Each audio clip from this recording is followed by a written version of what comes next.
All right, we are live. Good evening, everybody. Magical Mr. Mephisto here with Scrivo from the Honest Wargamer. Yo. We're going to be talking about we got a kind of a jam-packed RantCast tonight. I think a lot. I wanted to talk to you about comic books for a little while since you showed up in the stream, and obviously you provide a ton of the art for a lot of the community members here, all the various knee stabbers across the world. That's what I do, apparently. right. And you're currently working on some commissions right now, aren't you? I am. I'm drawing a lovely fellow called Jacob Berry from the Rage of Sigma podcast.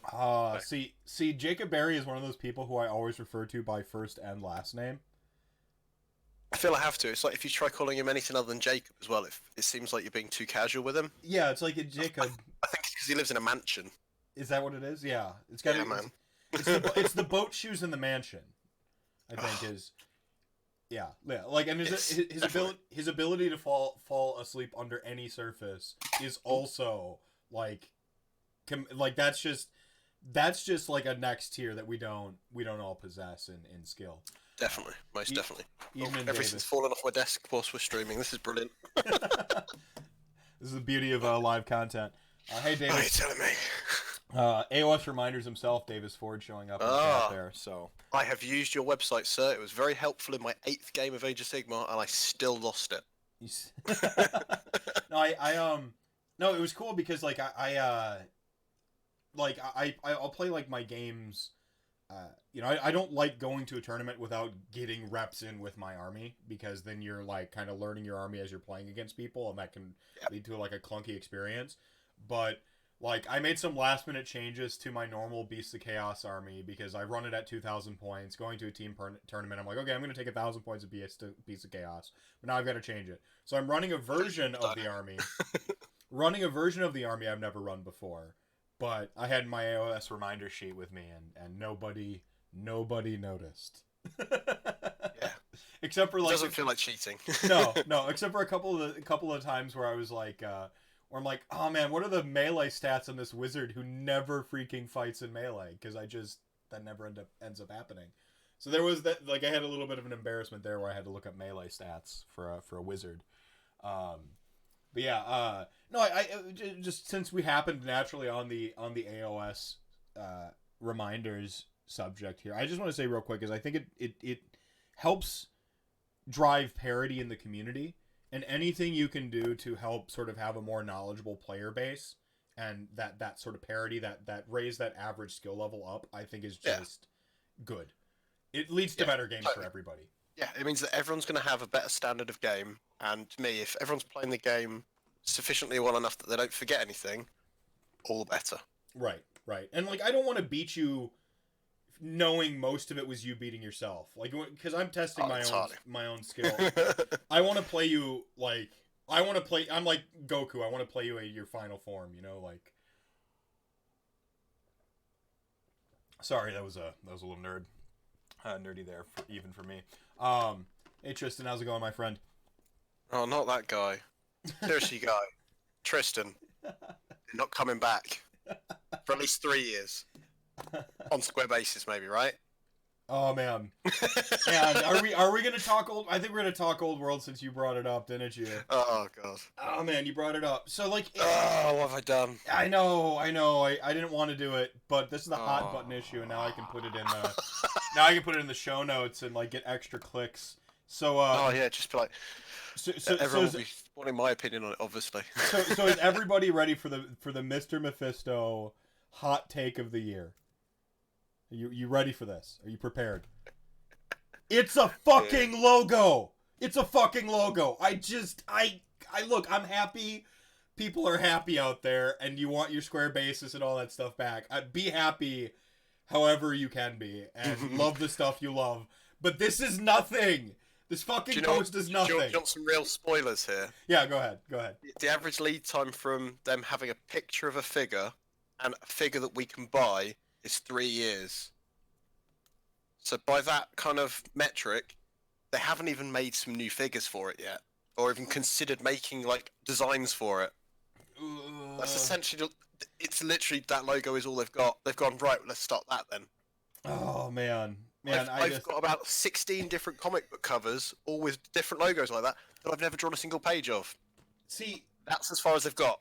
Oh man, I mean it's a stunning logo. I love the sort of like mute gold and red. I think gold and red is a really nice pairing for like painting your models. They just look sharp. It's really regal. But it's a logo. You know, come at me with like real information in the future. And like if you get your Tomb Kings back, cool, awesome. Yeah.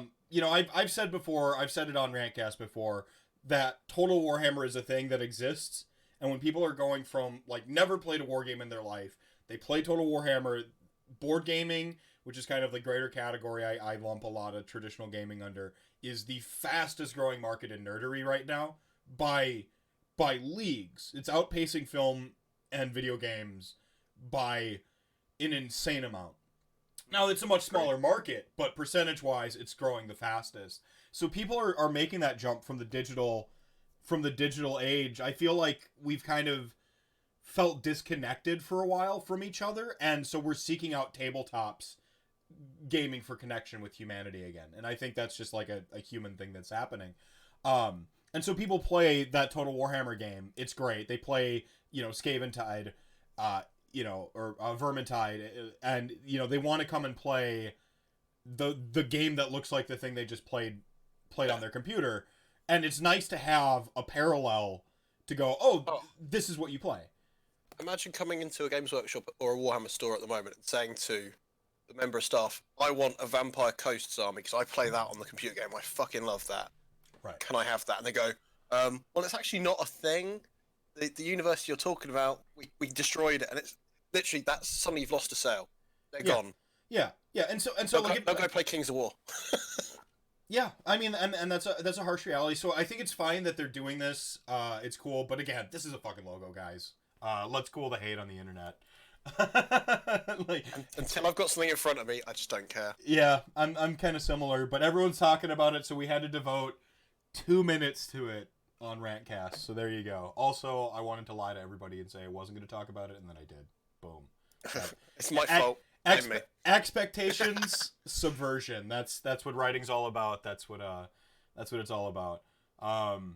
So yeah, I guess I kind of talked over you a little bit. Do you have a similar take? Do you have a different take? Like, very much. Funnily enough, I as a kid loved Blood Bowl. Got into 40k. Couldn't really afford to buy another game system as well, so I've got some bits of fancy battle stuff, but it was never my game. The closest I got to it was I've got a Tomb Kings Warmaster army, which I lovingly painted when I was about 15, and that's it. So to me, I just don't care. Mm-hmm. I loved the lore and everything, but it was so bloated as a game system that I just couldn't be arsed with it when I came back into it. And Age of Sigmar is kind of alright. I'm happy with that. It's fun. Yeah, like I really, like I mean they talked, the Marvel's miniature game looks awesome, and everyone's like tempting me in my Twitter feed these days. Crisis Protocol. Yeah, and I'm gonna say the same thing of the old world that I say of Crisis Protocol, which is I've only got time for one minis game. Like I just like even as tempted as I am by Crisis Protocol, because it's right up my alley. Like if anyone can see on my shelf behind me, a full on like half of my shelf behind me is just my comic book, a sort of greatest hits of my comic book collection. Like I love comics. I tend to skew towards Marvel, though I don't think you have to choose a side. We don't need to draw lines there. Chat King, thank you so much for that gift sub for Joanna there. Like you don't have to like pick DC versus Marvel, but yeah, I certainly skew towards Marvel. I think the MCU makes it a lot easier to like say that comfortably and openly these days. But like Vertigo especially was like a huge like Rest in peace. Yeah. Oh, yeah, rip. Too soon. But no, Vertigo comics in particular, on the the mature DC side of things, were like really formative for me growing up. Like I read a lot of Vertigo as well. Mm-hmm. Yeah, similar sort of thing for me. Yeah. So like I want to get into Crisis Protocol, but like I know even like with Warcry, if Ossiarch Bone Reapers didn't come out I might be working on my Corvus Cabal right now. I might be. I fell for the same trap. I got the starter set, half painted the Untamed Beast, and went, right, we'll have a game. Played 2 games in one evening, went, right, I'm going to get back to this. 2 weeks later, something else new and shiny came out, and I just went, oh my god, I'll get back to that at some point. Still haven't. I guess it's... The thing is like, Age of Sigmar is a good game, folks. I know it's like fucking mind blown. But Age of Sigmar is a great game. Like, it's not a perfect game. You know, there are some things in it we all want to be better. But when it gets right down to it, it's you know, this is the game I had hoped Warhammer Fantasy had evolved into, which is taking the one thing I liked about 40k, which is the skirmish aspect, taking out the rank and flank, because I hated spending movement to wheel my cavalry. I hated guessing distances, and I hated shit like that. And, like, they cleaned all that stuff up, and now you have this thing where it's like, it's all the like, over-the-top, crazy, awesome fantasy I love. It's the point of difference, because you can get, if you want to play accurate historical warfare, there is so many better ways of doing it than playing Warhammer Fantasy Battle. Well, and that's... It always was the case. If you want to play a Napoleonic game, you're not playing an Empire game, you're playing Napoleonic. Just go and play that game. If that's what you want. If you want that true tactical thing with everything the way you form square or form line, all that sort of shit, that's what you should be doing. The two things, you're diluting it, in my opinion, because you're like going, right, I want this, but I want fantasy. It's like, well, do you really? Which do you actually want? Make your mind up. Yeah, I mean, and that's the thing, is like Frank here, the chat king, is in chat right now. His take that I constantly steal, and if I'm stealing, I gotta stop crediting him with it. But Age of Sigmar is a fantasy game, where it's like it's a fantasy of a fantasy. Like it goes to that next level. And I think, like, if you want hard boiled, this is how it actually was, with people dumping tar down ladders in a siege combat, or you want, like, there's just better systems for that. And so, like, and if you want that, awesome. But, like, I don't care. You know, I just want to play my kind of ridiculous, it barely makes sense, because there's fucking magic and goddamn dragons, and I just want to play that.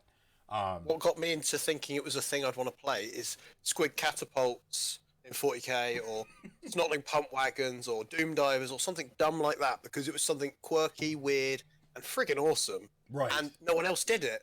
Right. If you're just doing, here you go, here's generic skeletons against generic human guys, I might as well just play Game of Thrones or Song of Fire and Ice, whatever it's called. Right. That probably does it better. Right. And I mean, and that's honestly, like, when I talk, if I ever talk about fantasy stories and fantasy fiction and stuff like that, one of the things that bothers me about fantasy is I hear this term, this fantasy series is so good, it's so realistic. I'm like, to the fucking time period on the planet that doesn't exist? What the fuck are you talking about? Like, I fucking hate Basically that. medieval. Like, it's just medieval. And like, and when you say that, I'm like, oh, it's generically medieval. Well, then I'll just go fucking read some historical fiction, or some Arthurian legend, because that's really what was my gateway drug into fantasy in general, was King Arthur, and just getting obsessed with the Knights of the Round Table. I suppose that might be a little bit of a different experience in England, wouldn't it? Like, because, like, the King Arthur myths weren't essentially like tales of rebellion for, like, the Celts versus... I think so. It's all very much... We get it kind of the same over here as you guys, where it's very commercialized now. That it's films to some extent to us more than anything. Fair enough. I think things like Robin Hood probably is more kind of a folklore thing for us, I suppose. Okay, fair enough. By the way, I'm digging the Stitch mug. So thank you, man. It's my favorite mug because have you seen how big it is? Yeah. I had to double bag this shit. It's got 2 tea bags. 2 tea bags. Nice. I've got my Slytherin mug, because of course I do. I always got to be the villain. Realistically, I'm the heart of a Gryffindor, but the persona of a Slytherin. So you're more of a Hufflepuff, really. Is that what it ends up being? Is that like? I don't know. I'm trying to be derogatory, or is it more of a Ravenclaw? I don't know. I don't know. Like, this is another rabbit hole. 40 Harry Potter wasn't my age group. Harry Potter was the generation younger than me. I grew up reading Dragonlance, Drizzt Do'Urden, Elminster, stuff like that. That's what I grew up reading. And Yeah. honestly, going back and reading like the Dragonlance novels, they are very much steeped in nostalgia. They probably don't quite hold up to what my standards of reading are these days. Yeah, but I think a lot of fiction Right. that you read as a kid is going to be like that. Right. And that's the thing is like is Harry Potter, if I were the same age I was reading Dragonlance when Harry Potter came out, I'd have read Harry Potter. And so on one hand, I can't shit on people who love Harry Potter the way I love like Drizzt Do'Urden and all those like awesome, Forgotten Realms and Dragonlance novels. Because like I did it too. I just had different stuff. It was just a different time. I think for a lot of people it was because they were reading them as they came out as well, which I suppose that hype makes them seem much more vital. See, that's just got to be a different world. I was that generation, but I didn't read them until there was 2-3 books out. So I dipped in. I'd already read Lord of the Rings, so my expectations of what good sort of fantasy was, it was a very different experience to me. To me, I think they're more of a pulp fiction-y type of thing almost. It's kind of just a bit of harmless fun. Not very well written when you actually look at how they're written, but they're entertainment. Well, and that's the thing. I think is just as important, really. Right, and that's the thing about art is it kind of straddles these two lines, especially modern art, which I don't mean modern art as in like Andy Warhol. I mean modern art as I stare at your brilliant can of soup here. Take piss. That was fun taking piss out of that shit. Yeah, but no, like most art has shifted to like an entertainment medium. I posit comics are art, video games are fiction is certainly art, but don't fucking be boring if you're also straddling the entertainment line. If you're trying to be safe, you're not being entertaining. Sometimes I find. Right. So. People talking about the science of Orpheon Catacross's codpiece in chat right now, which I love. And that's the thing is like Harry Potter is certainly more entertaining than well crafted literature. But I think it's that generation. It's their equivalent of, dare I say it, in the 70s. There's Star Wars. That's not great sci-fi. It's a space opera. Yes. It's that generation's version of that, where it's something that's not the highbrow entertainment of its genre.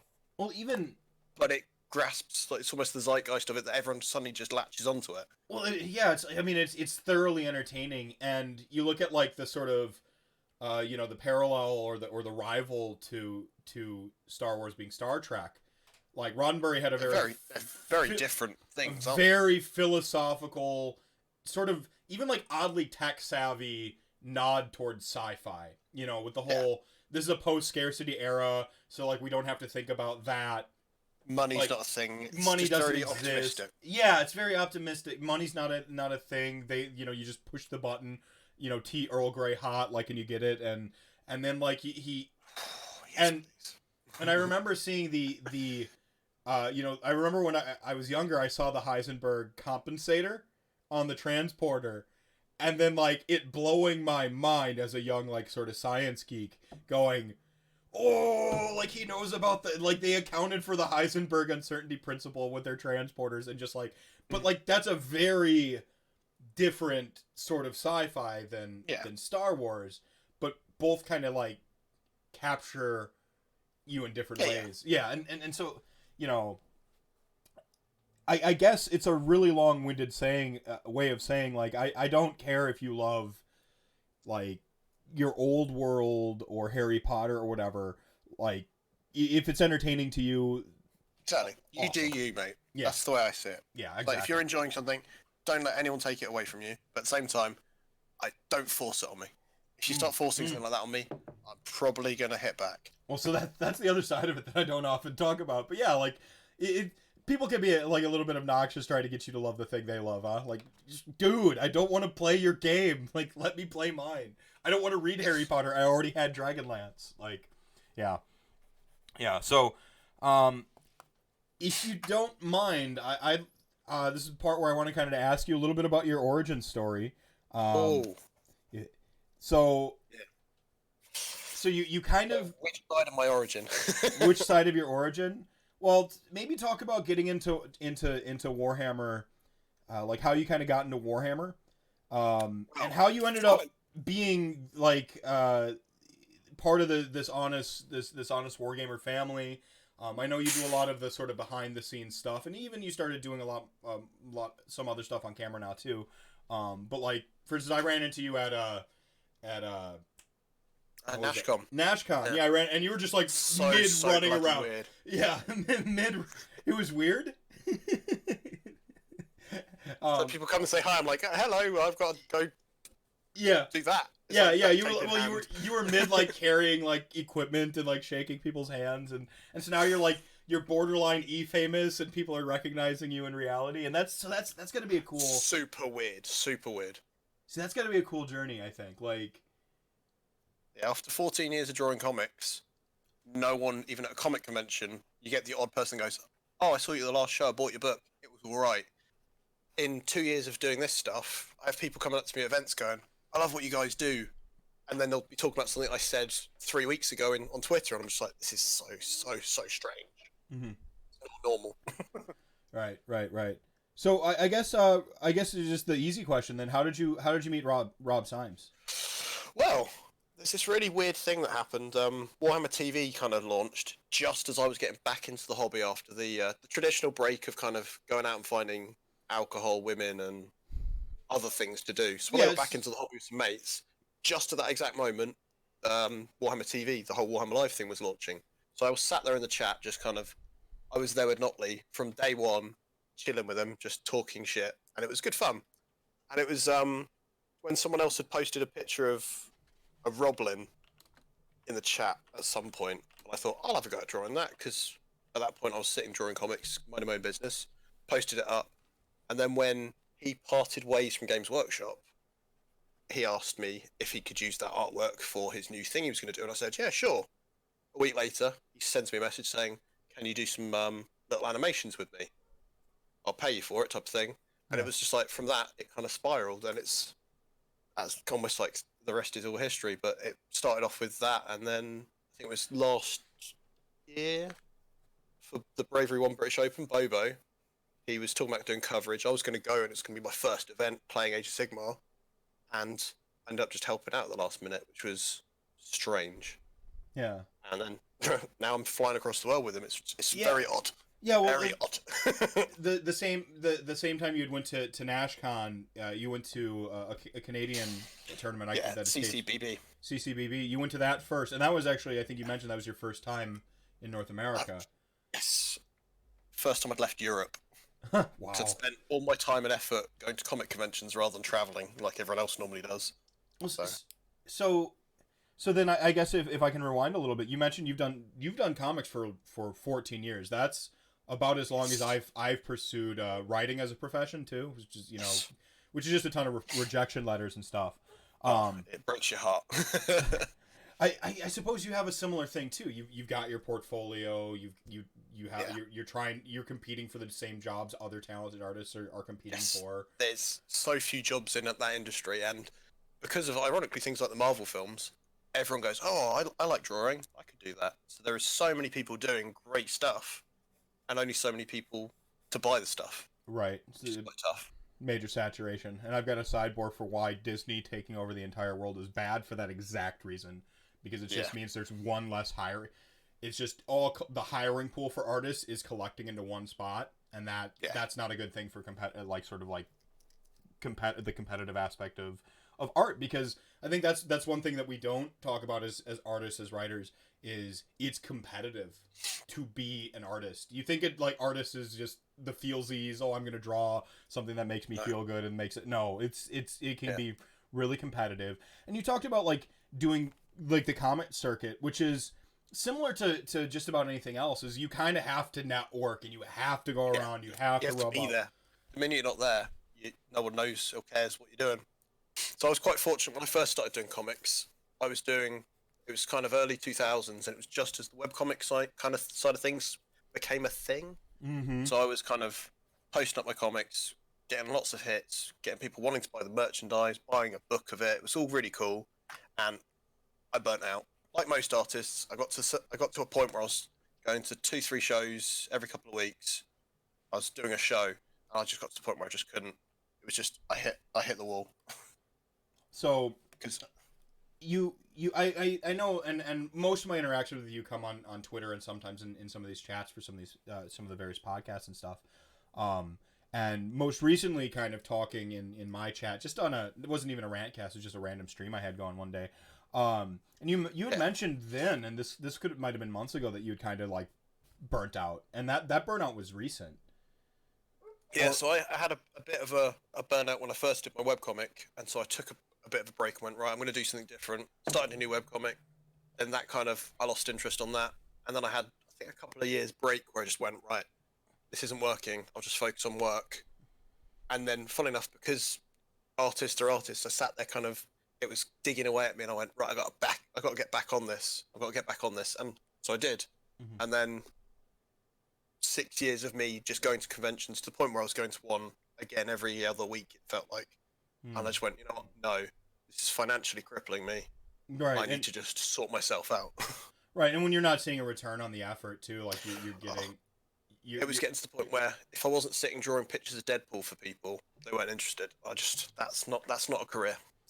So do you hate Deadpool as a extension? no, it's more as an example. You'd go to a comic convention and you've spent hundreds of hours drawing a graphic novel that you've lovingly put together, and all people want is, have you got a print of Deadpool on a unicorn?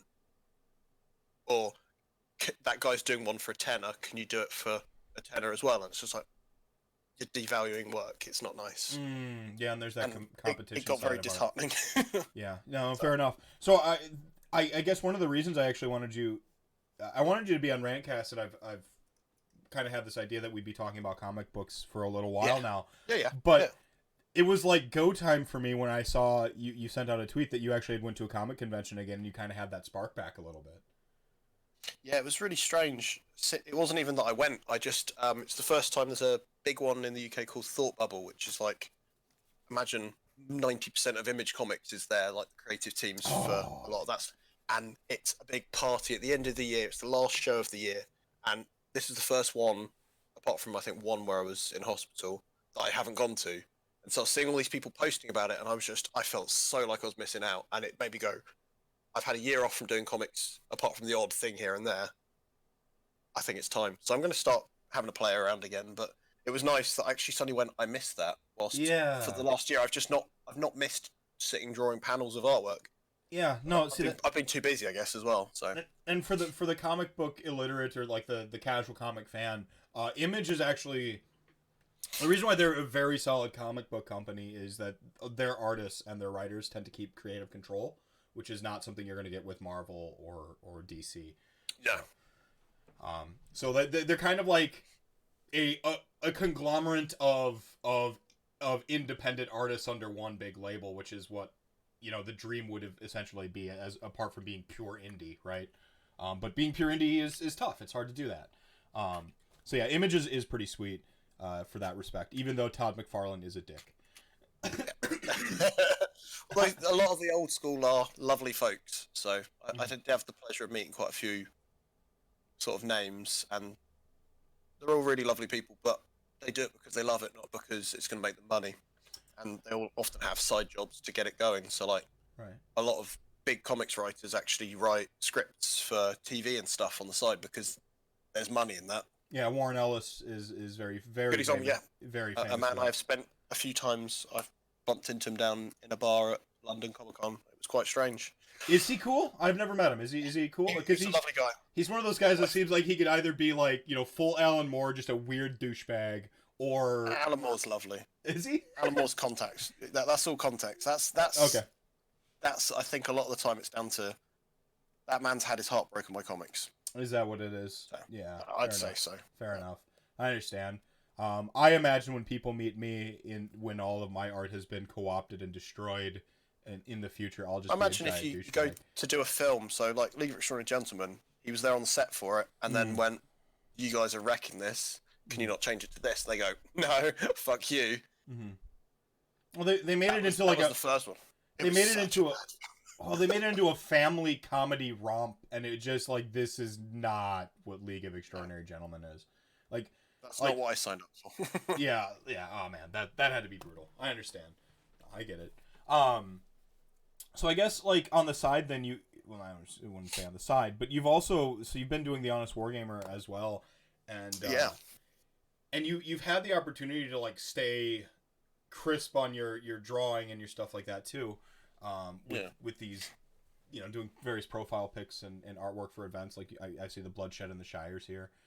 Yeah, man, it's been quite weird. It was doing the Roblins and then doing one for each of the team. Mm-hmm. Then people went, "Well, I want one," and it was, I think, the first year of the Honest Wargamer. People were just sending me messages saying, "Can I get one?" And then I thought, "Fine, fuck it, I'll put up a thing on Twitter," and I've been inundated since, and it's really humbling, but it's quite surreal that I just spend most of my evenings drawing pictures of people as fancy characters. But at least it's not But Deadpool. it's great. It's not Deadpool. Oh, entirely. But it's something really unique, and people are so genuinely pleased with it. I think I've never had someone that's kind of gone, "Oh, that's not it." Because I think us wargamers, it's a creative hobby, and seeing yourself as your favourite, like as your general, or as your favourite race is just bloody cool, right? Right. So, if I may, like you use green a lot, and that's obviously a nod to like the knee stabbers concept. And right. Are you secretly is are orcs? I guess what I'm asking is, are orcs the best? Well, my wargaming origin is as a 7-year-old kid. I had the choice at a wargaming show because my dad's a wargamer as well. I could buy a £5 box of fancy orcs, so the old school orcs with the sword and the bow in the old. They were £5 over here. So like I think it was a bright green box. I could buy that or a Carthaginian elephant made out of lead, and I chose the orcs. Fair enough. And then Blood Bowl, and then 40k orcs. So orcs have always been my thing. So orcs. So you are an orcs player then, like just yeah. To the point, I think I've got a Gazgul Thraka from 40k, so a big war boss sat on my desk next to me, holding up a pile of paper. I looked at it. Oh god. So he's. Jeez, so organised. Right. It's all a mess. So here you've got this Mr. Miracle you did flats on. Yeah. Is this you trying to like subvert people into the orc way of life? Because you're also using the green here, or is that actually an industry thing? It's very much so. Comics flatting is kind of the thankless task that any colorist will beg someone to do for them. Because imagine you're coloring in a book and you have to essentially trace around all the areas that you need specific flat colors in. So that person then creates that for you, so you don't have to. So when I've done professional coloring on some indie books for some friends, I've paid people to do flatting for me, because it's just, imagine you're spending 2-3 hours a page to do something that it requires some skill, but not the skill of the colorist, if that makes sense. It's like the whole splitting the resources. So if you can only do so much work in a day, you don't want to be doing the thankless tasks that essentially anyone can do. Mm-hmm. So I was quite lucky that I happened to know a few people that were like, "Oh, artists are looking for a flatter. Do you mind doing some pages, because we're really stuck?" And then you kind of, because it's almost who you know, you get kind of involved. It's helpful, but it's not glamorous. Right. Man, the world just seems like smaller and smaller the more you focus on like these creative endeavors and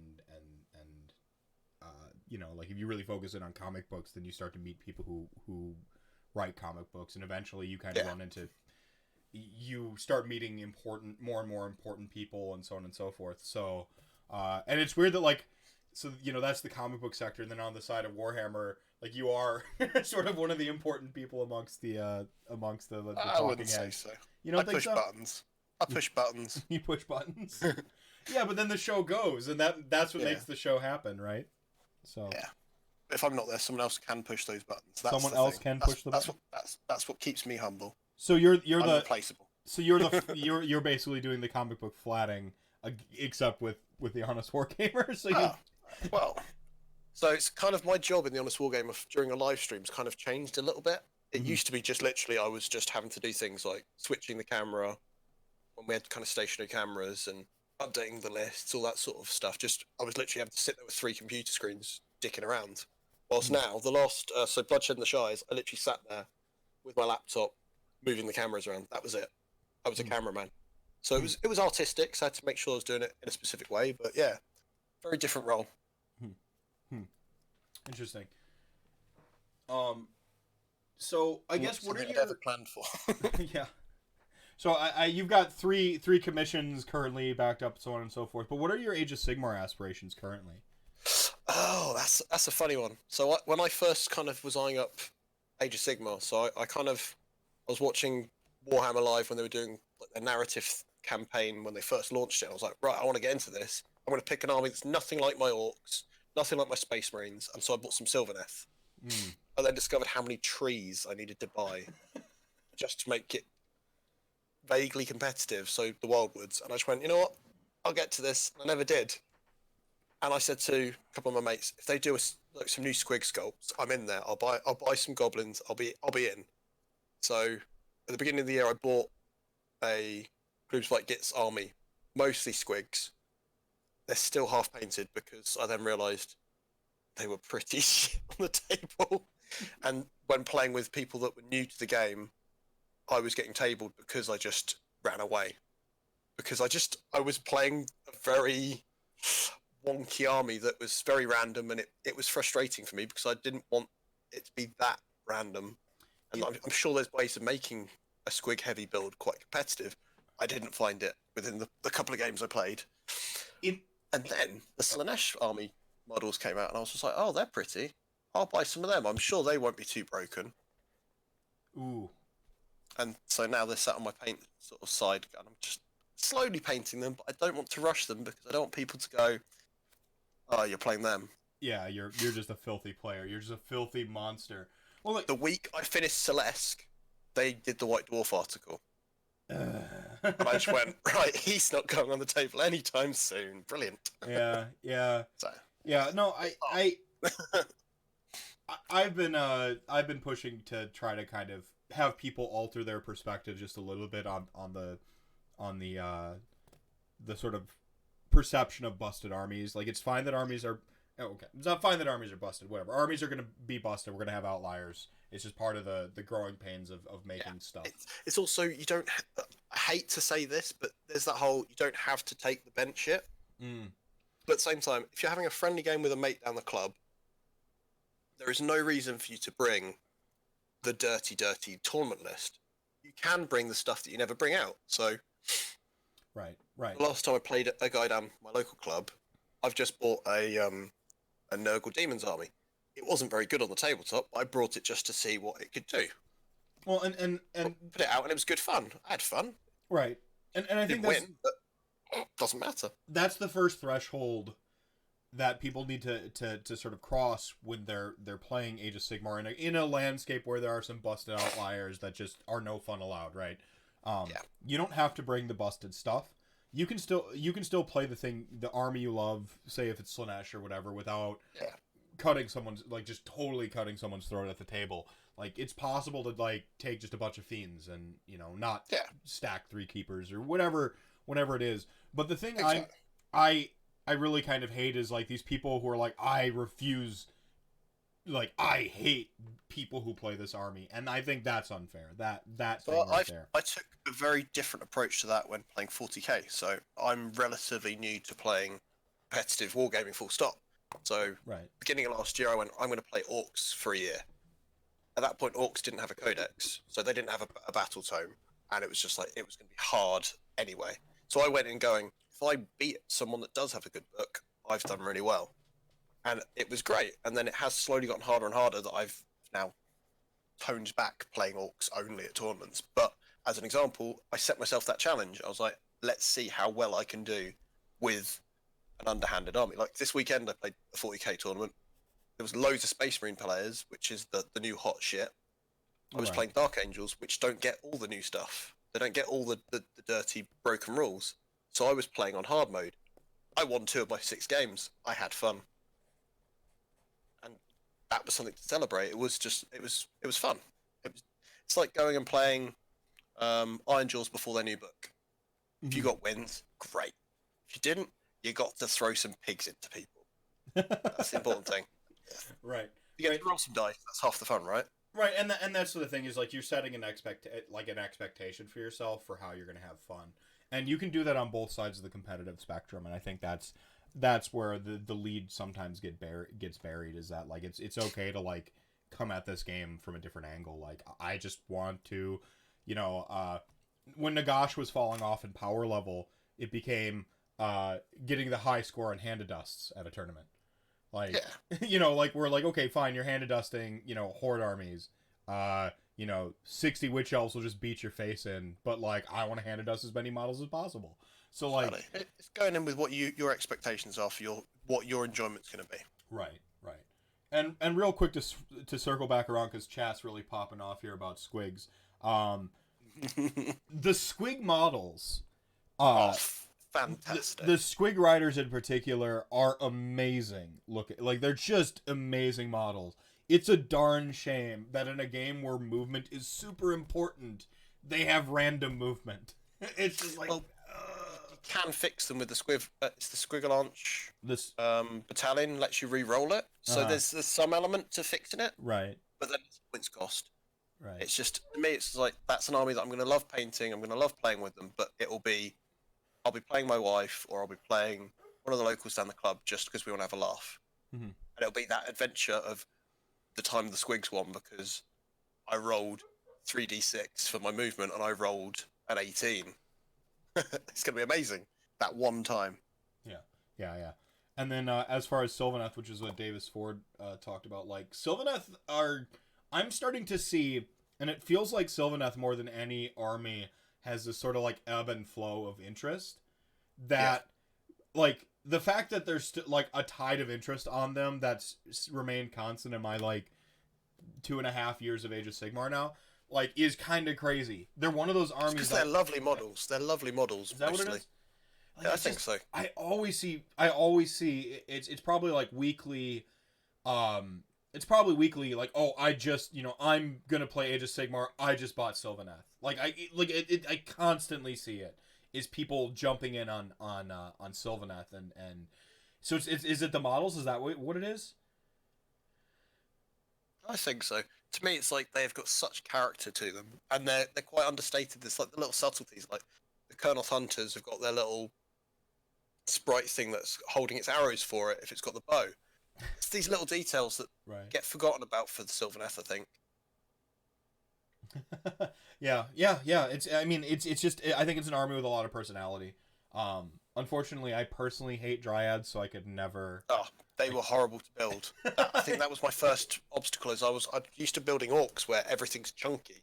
I'm building these things that are stabbing my hands. I'm just like, oh fuck this. Yeah. It's like I actually had blood drawn from like a fucking helping my friend assemble some dryads, and just like fuck it, little bastard got up underneath my fingernail.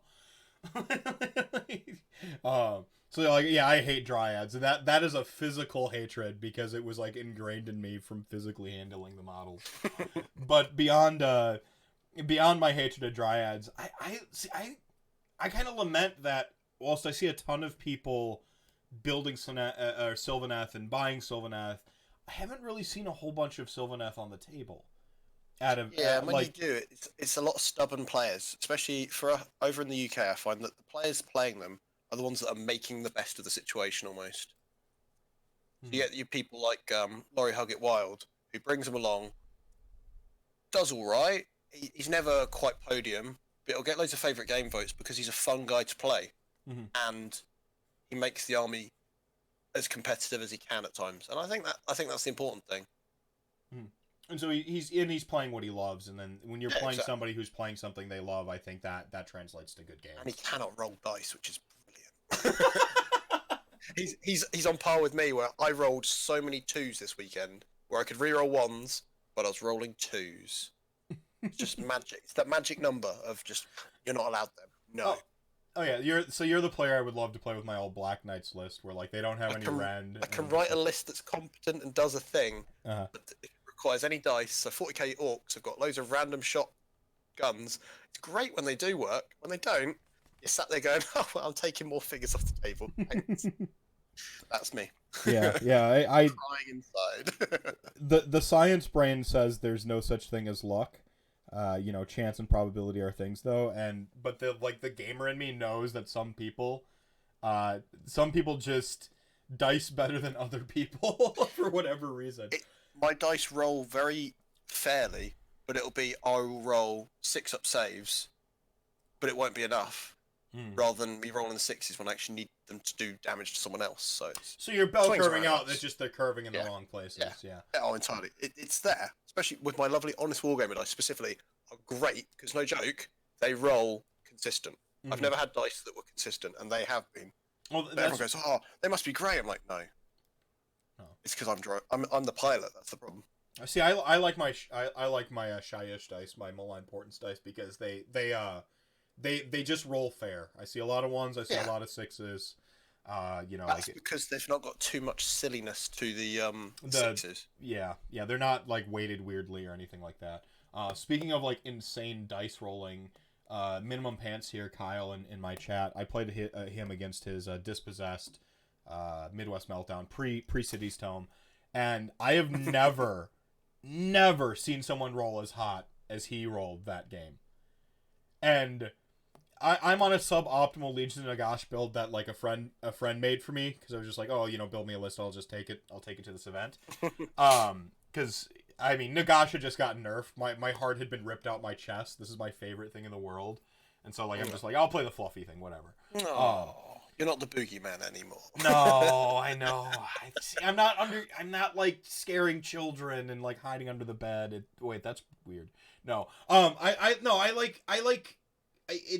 Ian O'Brien was on the last RantCast, and he and I have this similar thing, where I want to play something that's good, but it's got to be something I love, Yeah. And like so like I can't jump to an army just because it's good, like so I'll never be like a full on meta chaser, but like I also can't lose for an extended period of time because the thing I love is garbage, and so like I can't win by taking the filth, but I can't lose by handicapping myself too much. It's this weird thing where I've almost got like a sweet spot that I need to be. Now I want a picture illustrated of Nagash hiding under children's beds. That would be fantastic, Drake. Oh no. But yeah, I'm not drawing it. Can't make it. I've got too much to do. Oh man. And I was looking to commission some artwork too. So I've got my logo for RantCast. It is Nagash hiding underneath the bed of children. There we go. Boogeyman. So like I ran into Kyle. It was Midwest Meltdown, I believe, on day 2. And so I'd like taken some bad beats because I was on a fluffy list. I played against Slanesh game 2. I played against the new and improved Iron Jaws game 3. I was pretty drunk for that game, so I barely remember it. But like, and then like, so now I'm in the basement on day 2, on my fluff list, and I run into his Dispossessed, and I'm like, I cannot lose to Dispossessed. And I'm like, so I'm a skilled pilot, so I'm playing kind of out of my mind. But he is just like, okay, he needs to make this like 6-up roll he needs to make like 2 6-up rolls to keep me stuck in this combat with my Vlazda. Oh, 2 6-up rolls on his Iron Drakes. All right then. Like, I guess I'm just stuck. Like, it was. You can't plan for that. It's like, and he just like in like a turn of shooting, he shot off like Vordry and Neferata through a -2 to hit penalty. Like it was bonkers. It was fucking bonkers. That game, it was a great game though, and I pulled it out in the end with some cheeky play, which always makes me like he's rolling out of his mind and playing a great game, and I'm just like, I have to play twice as hard and like keep retreating, pulling skeletons back out the grave because he blows them up every time. It was. That's the kind of stories you want, though. You don't want to be able to go, yeah, I tabled him turn 2. What's the point? Right, and that story I'll remember forever. right? That Age of Sigmar story. The thing is Kyle and I have we have a freaking like a chapter book of stories because I keep running into them at tournaments for whatever reason. A book of grudges, some might say. Perhaps. Yeah, like it's like those stories. Like I probably remember my losses more than my wins, and not just because they were crushing defeats or anything like that, but because usually the losses I remember are those games that were back and forth up to the last turn. You know. Always the way though. It's the best ones. Right, and you know, and then like I've got a couple wins that come close to that because it was the same thing where it was back and forth up until the last turn and then it broke my way at the end. And so it's like those are the games that stick with you. Terrain Gate 17, right?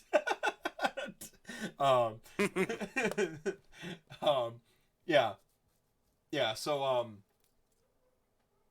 yeah, it's just like I think Age of Sigmar, I think when you're playing the game, it has a lot to do with your expectations and perceptions, and I think that's the thing that you can control the most going into games of Age of Sigmar. You can talk to your opponent if it's going to be an LGS game and say, hey, what type of game do you want? And that's something we've got that like other games don't necessarily have, or that's not necessarily a part of it the way it is with Age of Sigmar, I think. It's quite a hard thing to get right as well. So I found that in my local club, but there's one player that only has one mode of play. And he says, I'm bringing a fluffy list, and it's his tournament list from the week before. But in his head, that is him playing fluffy. And so it's almost, sometimes you just have to almost pick your opponents in a casual environment, I think. Oh, yeah, that could be it. Drake here, talking about STD. No, I think with STD, I saw Ben Johnson buying Archaon. Archaon is getting a new War Scroll, and he's going to be bent to shit. Bold prediction. Well, I predicted Varangard because I saw a load of playtesters buying them up. And fun enough, he's painting them as well. So I'm just like, well, there we go. Yep, Varangard, Archaon, good. You heard it here first. Like, I'm shocked. Like I'm astonished. And the new Chaos Warriors sculpts look fucking. Oh, they're lovely, aren't they?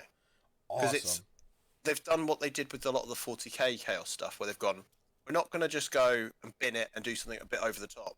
We're just going to get it and lovingly renovate it and add some dynamic poses to them, but not too much. And I think it's the sweet spot. Because the old figures were lovely sculpts. They were for rank and file, and so they've just given that slight different point of kind of changed them, I think, which is nice. Yeah, it's see, look at that. I remembered to mute my microphone when I went to type. You're welcome, listeners who have pointed that out to me. Yeah, it's you know, that in the same token, that's what I wanted Ossiarch Bone Reapers is like, I know what regular skeletons look like. I affectionately love my regular skeletons. I have them. You can't take them away from me.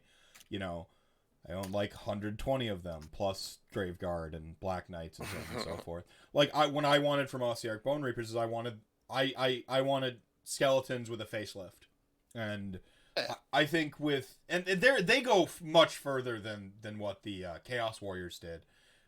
Yeah. But like the Chaos Warriors, they said, let's get out of the rank and flank cube that our sculpts were built in before. Yeah. Like, you know, get those capes billowing. You know, I made the comment when I saw them. Twists to the bodies. Yeah, it's the little bits. Yeah, like, you know, okay, now, like, they instead of just, like, a generic head of some guy, they've got, like, a, you know, Sigmar helmet on their belt, and the one guy's got the elf's face, like, you know, kind of held out to that side. And little things like that, these little details that really make those models look great. They're super classic, but at the same time, they're very clean and very modern. And that's, like, that's kind of a home run, I guess, in a little bit different way than what Ossiarch Bone Reapers was, so I guess I talked myself out of my own comparison. But, they just look really good, and I'm so excited for Chaos players who just want classic, quintessential Chaos. Yeah. Well, when anyone comes into the game, they buy grots because they want weird little stabby guys wearing hoods. They don't want some weird, it would be cool, but steampunk sky pirate fighting grots would be great, but you don't want the head of the Moon Clan grots, do you? You want there's something about the safety of you got into it because you wanted that thing.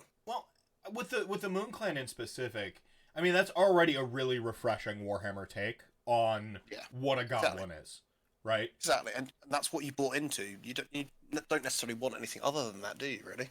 Yeah. Yeah, like so. I mean, I like that. Iron Jaws is another one of those where like they did take the classic orc trope, and then they're like, what if they're wearing full plate and like all of them are the Hulk? Like that, you know, that was like kind of a cool refreshing take. It was a better fix to the Black Orcs kind of approach, I think, because that was a bit too on the nose. I think too gritty, when you look back grim at dark. Yeah, too gritty, too grim dark, and it's like like I want the real chaos. Black Orcs happened to be slaves, just really didn't. When you look back at it, it's not a good look, really, is it? Yeah, not good. No good. No bueno. So yeah, I guess like I'm really happy for like the Chaos players. I look forward to seeing your army actually being the new boogeyman of the game while everyone's like panning my Ossiarch Bone Reapers. So I'm prepared to say told you so in like 4 months or whatever. But like but from a sculpts and a game and a flavor standpoint, I'm really excited to see that the like Slaves to Darkness back on the table. I just think it's you know, one of my friends, his absolute favorite army is essentially, you know, the ever chosen Slaves to Darkness sort of soup chaos book, or when it was like mixed chaos was still a build. Like he loved that army, but then they broke battalions and broke his heart. I'm saying chaos is always the boogeyman, and like we always think it's going to be something else, and then just chaos comes back to being the. It's because it's got that flexibility, I think. I think it's because. Go on, finish your point, and then. So to me, my thing now, I've got the Slaanesh and I've got some Nurgle demons. I was like, right, what I could do is I'm going to buy some Beasts of Chaos, buy some Varangard or Slaves to Darkness, and paint them in a more neutral tone. So make them just in black armor, and that can be used for any of the gods. So then you've got an army that can be used in potentially 4 different ways, with 2 or 3 different types of troops that you can throw into it. It's such a flexible army. Right. So there's always going to be competitive ways to use it. Well, I mean, they have big model ranges too. That lends its credence to your point about flexibility. The inherent demon rules, you know, things like how their bravery tends to work is usually just like really good. And then they get to like have just weird shit for when it comes to like weapons and damage and profiles and stuff like that, because they get to think outside the box. For the most part, when you have an elf army, it's like, okay, it's holding a sword. What's a sword do? You're like, okay, this thing's got like a fucking million tentacles. What do a million tentacles do? Like it you know, it shapes... You have to give it a cool mechanic quite often, right. Which I think is not. Right. You know, so there's some nonsense there. Hey Smoochies, welcome back, and my boy Andrew Yells is back in chat, and he's still mad about Ever Chosen, and now he's gonna buy his Archeon again after burning his. I hope you put the YouTube video up. Nothing brings me more joy than watching people burn their own possessions in outrage. Links or it didn't happen, please. But no, like I mean, you know, Chaos tends to just get all the toys. Is really, I think, one of the big takeaway points. Is they just tend to get all the toys. You know, I think second only to probably, I would say, even Order still kind of has that. Yeah, because you can always slip in like, oh, we're struggling for a bit of magic. We'll just throw in some Stormcast wizards. Done. Right. There's those options, isn't there? So, but Chaos is the best for that, 100%. Right. Oh man, don't break the mystique, Andrew. Don't tell me you sold the army. Actually, I'm not in this movie theater up here. That is my brain. I'm just imagining you burning the whole army. That's way more satisfying a memory for me to make up. Yeah, I mean, so you're not wrong about Order. Order gets a lot of the. They still get some toys. I mean, you look at like Witch Elves and God, yeah. You know, Sylvan Earth, when Sylvan Earth was really just an army that on deployment could beat you because it had terrain toys that you didn't have. You know, like you know the pre sort of terrain craze. IDK are still the quintessential elite badass cavalry of the game. So there's still some toys to be had in those other in Order especially, but Chaos tends to get some really like some really interesting, really unique, sort of different toys. You know, when Change Host was a boogeyman before, it's kind of coming back to being a boogeyman. You know, obviously, It's pretty boring to watch, though. I found.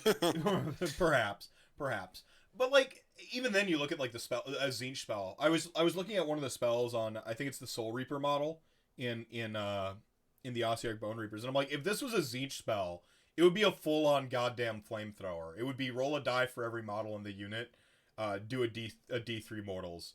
You know, like, you know, like it would be like just fucking over the top. And you know, it stands to reason that Death's magic is supposed to be one of the most powerful winds of magic, and their god is still present in the realms, and so their connection to him should be really strong and really powerful. But on the table, it doesn't often play out that way. Yeah, Hand of Dust is really fun. It's a great mechanic, or I think it's a very interesting mechanic, but it's not like game breaking. Most armies don't have that single linchpin model that if you Hand of Dust it, the game is over. Other Death armies do. And like if you're running if you're a hipster Star Drake player, you do, but otherwise you really don't. I mean, even you take the Maw Crusher off the table for an IJ list and they're like, fine, I'll beat you down with 5 brutes. You know, like, like that comes down to if your list's composition requires that one linchpin model that is that breakable, you're probably not building the best of lists, really. Right. Or if it's that linchpinny that it's very easy for them to be destroyed in the way that they do, that may be a game design fault also. It's the two things in my head. Right. Get a load of what? What am I missing? You type too much to get us it easily, but the absolute good for those who want it. Oh, talking about my my hot take on the old world. Catacross is the list map. Don't talk shit about the Star Drake. Sorry, shots fired. Look, I'm not talking shit about the Star Drake, but like the Protect the Queen build Star Drake, the mixed order sort of Protect the Queen Star Drake build from, or even Stormcast build from about a year and a half ago or so, was a really potent build. But the tools got better in the game of Age of Sigmar to where every 3 months that got less and less desirable a build. Yeah. Smoochie's LGS thinks the old world will shut down AOS. That's really cute. Have you checked the profit statements for Age of Sigmar as it pertains to Games Workshop? And unfortunately, being a Forge World game, they have a very small sculpting team, and if they're doing the rules, a very small team for that as well, aka it's part of the main team, so it will be done when they have time. I don't think you need to be is it confirmed for a Forge World game? This is the Horus Heresy. They have said it. They have said they did say it? Okay. I didn't watch the Stormcast after they talked about the old world, so maybe they released some hot deets that I'm not yet privy to. God knows. Oh, you laughed and threw your paint on the floor. That's probably the reasonable response in that situation. Yeah, the old world's not going to kill AOS. If it does, I will eat my Nagash model with a fucking bottle of steak sauce on stream. Like, I will live on stream when that happens. If it comes out and just like Age of Sigmar is dead. So I've said it here, folks. You can hold me accountable to it. Yeah, I don't know. It'll be fine. I think it's just going to be yet another way to approach miniature gaming in Games Workshop. It's not going to be... I don't even think they're going to throw their main... Obviously, if it's Forge World, they're not going to throw their main team behind it. I don't even think they're going to put their main marketing push behind it either. I think you can draw a really natural parallel between Horus Heresy and some of those... That's a very different one, though, ironically, because Heresy was very much led by... that Alan chap that wrote all the books lovingly, and it was his baby. That died of cancer. Oh, since his death, it's fallen apart. So, I think ironically, if they don't have someone like him leading it, it won't have that drive, because you look at what they tried to do. Forge World constantly like, oh, here you go. Here's a Necromunda gang. It's been 3 months. Now here's a Blood Bowl team. It's been another 3 months for that game. So it's very much, it's kind of drip fed, which is great because that's the old GW way almost. But we're all kind of getting now accustomed to, I like this army, I want it all now, or within a 3 period. And I think that's, people are not going to be patient. Like Blood Bowl, some of my locals are now getting into it because there is enough choice now. But initially there wasn't the choice, so they go, well, I don't want to play one of these two. They've done well. Oh, they do Lord of the Rings as well. Yeah, that's a good point. And that's been drip fed, but they still are getting that massively wrong. Yeah, I mean, again, data cards for it that sold out in 10 minutes. Idiots. Go ahead, Andrew, or at least put it here. Advertise them on Twitter and put a link to your Twitter in chat, and we'll get around it that way, man. And specifically, I know Kyle was talking about Grotz. You could, by all means, man. I don't care. We all know what the game is when it comes to podcasting and advertising and networking. I'm not concerned with it like some other people are. I guess if I made shit tons of money doing this, I might suddenly be upset. But I don't. Yeah, I don't know. I don't think it's the Age of Sigmar killer. I think that's such a hard sell. Like, and you're not gonna go ahead and like, you changed your CEO of the entire company. You changed the direction of the game. You know, you forged all these connections with China to help sell endless spells and terrain. Like, you changed the structure of your business around Age of Sigmar, essentially. They're not just going to throw that baby out with the bathwater. They're not just going to take it and go, we got our old world back. More than the old world did. Let's put it that way. Yeah. Yeah, I don't... As someone that works in a retail environment, it sells a lot better. Mm-hmm. There's no denying that, unfortunately. Yeah, and like, I get it. I feel for specifically Tomb King Tristan, who wants his Tomb Kings back. But, like, just him. Until he started running his goddamn mouth about my Milwaukee Bucks today in chat, so fuck him. You know what? Come to think of it, I hope the old world comes back and Tomb Kings aren't one of the armies. I'm completely changing the opinion I've held about Total Warhammer and Tomb Kings should exist as an extension of that, because of the one thing you said about my Milwaukee Bucks today. So go fuck yourself. Yeah. I get the feeling that they might lead with something new, though. So if they were going to do any new models, it would be something like the Vampire Coast. Yeah. That people have never seen. Because then there's not the case of someone going, well, I've already got some Empire dudes. I'll just put them on base converters or something. You know what I mean? They want people to buy new things. See, and that's the thing is, like, I think they want, you nailed it. They want people to buy new things. And so I think they're going to do this, and they're going to sell new stuff. They're not just going to say, oh, take your whole army from before, put it back on its square bases, and come play this game again. They're going to try to sell you stuff. And here's a tinfoil hat moment.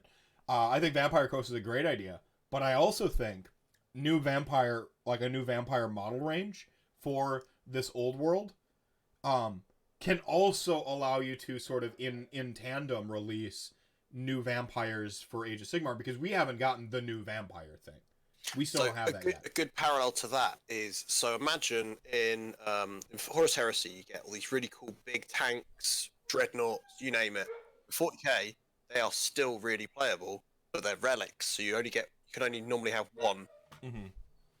So you could have that element where stuff translates across and it's in both games, but for a cost. So like you say, the Vampire Counts would make sense because you could get new Blood Knights, fix that horrible sculpt.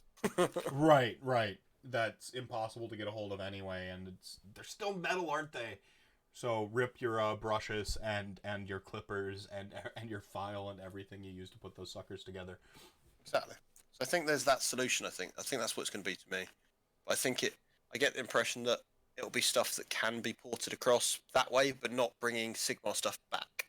Yeah. I don't think they're not going to go backwards. Exactly. Which is sensible, because then it's a way of getting people to play both, but situationally, rather than it being, hey, I've got an army for both. Because that's not what they're in the business of. They want to sell models. See, they said very specifically, Drake, more than 2, like 3 or more. So it's not even 2 or 3 years, it's 3 or 4 or more. Who knows? Like, man, like I could have a I could have a third child and teach it to talk and use the bathroom and become like a real tiny human in the span it will take for this game to release. So I really I don't. It's fun to speculation and all that stuff, but like, come on, it's so far out that it's just, yeah. I mean, it's not worth losing sleep over, and it's certainly not worth saying they're gonna kill Age of Sigmar with this. We'll have like 10 Stormcast chambers by then, or whatever. Yes. Like, they'll have written the 10th like Stormcast book by the time the old world comes out. Like, I'm not.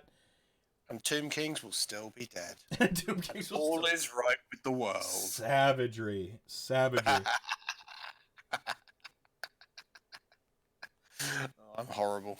No. It's not as fun because because Tristan's not actively in chat right now, so I hope he hears this on the VOD. Keep giving all this shit. Yeah, wasting all these great hot takes on somebody who's just ignoring us. He normally does. You're right. All right, what's a Tomb King? AOS 3.0. Yeah, I mean, I guess. Oh, I see. You're trying to imply that AOS 3.0 would be the old world. Like, what if Age of Sigmar is actually the past and the future is the world that was? Like Inception. Wow. No. Yeah. Yeah, I mean, and that's the thing is like IP. How do you get an IP for generically elves, generically orcs, generically characters is what they did mention, in which made me kind of go, well, okay, so it's going to be maybe characters, and then have the characters having almost like doing the way Lord of the Rings works is you've got a warband where you've got, if it's a hero of whatever level, they get up to 18 guys with them. Those guys could be very specifically named like honor guards and stuff. It's their way around that, perhaps. Yeah, that's actually a good point. And they're doing like LOTR already, so yeah, that makes sense. That's a very balanced game. Well, I did like Tom Lyon's take on it, Smoochie, where he said like, what if this is, the line we've got on the world that was is from the perspective of the winners of the war, but what if it was like a lot different in like leading up to. What if Manfred didn't stab God, I always forget his name. He's a big wizard. He's super important. Heimrich? No, it was No, not Man with Hat. No, what the hell's his name? I can't remember. Fettuccine Manfredo. Yeah, exactly. So. Oh, I've eaten that. That's very tasty. Fettuccine Manfredo. Yes, Balthazar Gelt. Thank you so much, Soren. Yeah, what if Manfred didn't hate man. Yeah, what if Manfred didn't stab Balthazar Gelt, right? Like, what if that's not how it really went down, and yada yada. What if Isabella didn't actually peace out through a portal with what was it, like some freaking Sylvan Earth or some shit? Like some elves or some shit. She just like fucking up and left, and Vlad just died to Nurgle AIDS or whatever it was, like. It does feel like they did maybe rush the end times a little bit. Perhaps. I don't know. I like. Here's a rabbit hole for you. I don't think Vlad should come back to Age of Sigmar. Vlad von Karstein is one of my absolute favorite characters in Warhammer. I don't think he should come back because, and here's a hot take, his story is finished. In the end, he sacrificed himself for love, saving Isabella. Like, he gave up his ring of immortality to Isabella so that she could die and be free of the Nurgle rot and come back. It cheapens it otherwise, right? Yeah, it does. Like them bringing back Felix. If they ever bring him back, like imagine if they do a thing where he can come across through some sort of weird timey-wimey thing, like coming through the realm of chaos. That would just be cheap. We'd all hate it, right? Yeah. It'd be nice to have him back, but he's dead. Yeah. Moved on. Yeah. It's just... Yeah, like, it's yeah, and that's how I feel about Vlad, is like, his story has been told. He was even kind of okay with the Empire at the end, because he realized his true ambitions weren't just to become, weren't just to get revenge against the Empire, like, anymore. He had a full... I'm sorry, what was that? there was more subtlety to him. It wasn't just I'm a big villain. Yeah, like he became a full character with real motivations at the end. It was a complete, and that's exactly where I'm going with this, Drake. Isabella, on the other hand, I think still has plenty of story left to tell, because she was just kind of a MacGuffin in the end times. And she was always kind of a bit of a MacGuffin, the token love interest. There's a lot more character to explore with Isabella, and face it, the one thing Age of Sigmar needs more than anything else is AOS waifus. And so, you know, we don't have an abundance of AOS waifus, so bring Isabella back. You know, flesh out Neferata some or something like that. Whenever they do the new whatever new vampire thing we're gonna get. You know, we've got Alariel, we've got Marathi. I think that's end of list for waifus. This is a disappointingly low amount of waifus, and everybody knows that waifus sell games. That's how Mass Effect was the huge success it was, is because it had waifus. It was a waifu space opera.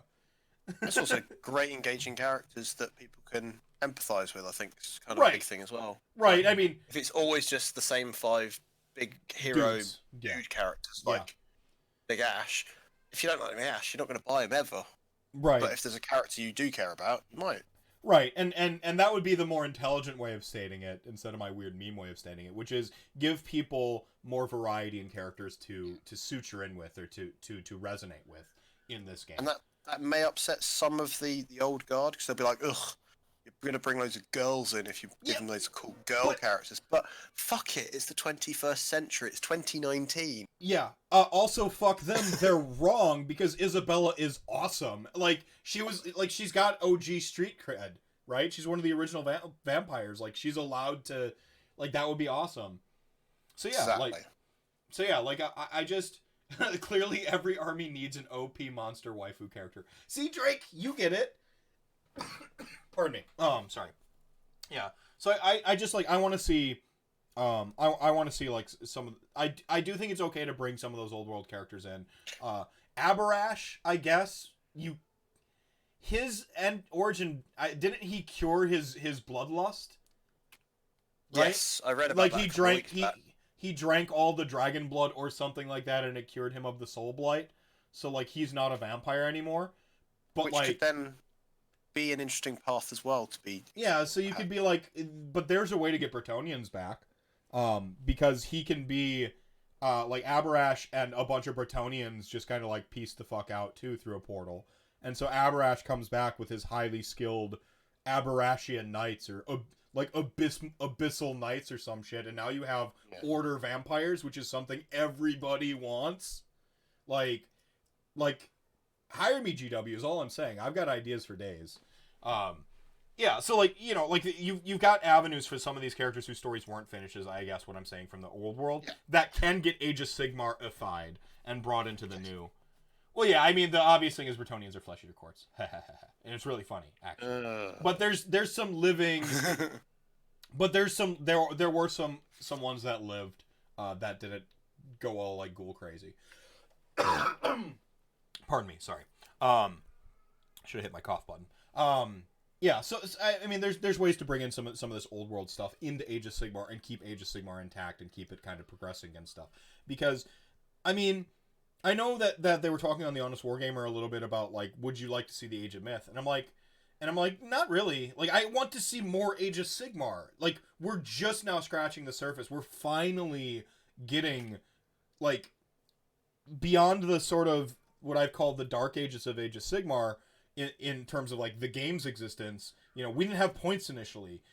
We have a largely blank canvas. A lot of the story that's been told has been told really recently with things like Malign Portents and the Soul Wars and stuff like that. We don't know a whole lot of the stuff. You know, they're talking about the Ossiarch Bone Reapers. Like, if you look in the Legion of Nagash tome, they're like, here's Shyish. And you're like, oh, by the way, like, the Ossian Empire is this entire map sitting next to it. And you just, like, and you go, oh. They're funny moving things along as well, aren't they, time-wise, which I think's right. kind of crucial to do. Right, and you've got Warcry, which also kind of, like, helps give this, like, really fixed point in the world with the Fleshes it out. With the 8 points. And so, like, it's like, I think Age of Sigmar has plenty of world to be explored, because it sort of exists right now as like this sort of intangible, oh, there's a bunch of mortal realms and stuff happens around these realm gates, and they just like, it's very esoteric right now. It's very much a blank canvas, or with such a small part filled in near the middle, and there's so much more to fill in out around, and that's what I want to see happen. Is I want to see, more stuff like Ossiarch Bone Reapers and Kharadron Overlords and things like that say this is how these things exist in the mortal realms, and here's the world that they live in, which is why the cities book is pretty cool, because it goes, hey, these are these real cities like that have maps and things that are important.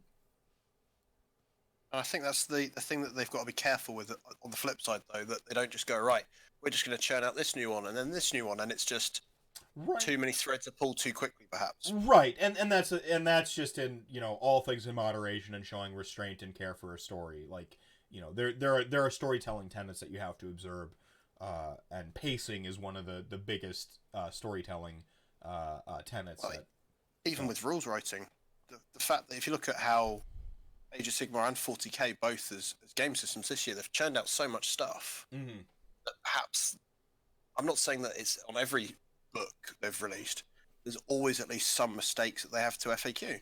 Yes, they are FAQing it, but maybe if they took a little bit more time, and that makes me think if they're going to do more, they might slip even more, and it'd be more stupid mistakes. Right. And if I could counterpoint real quick, I've given them a lot of leeway this year specifically because they have the most ambitious release schedule I've ever seen for their sort of active fantasy or fantasy game.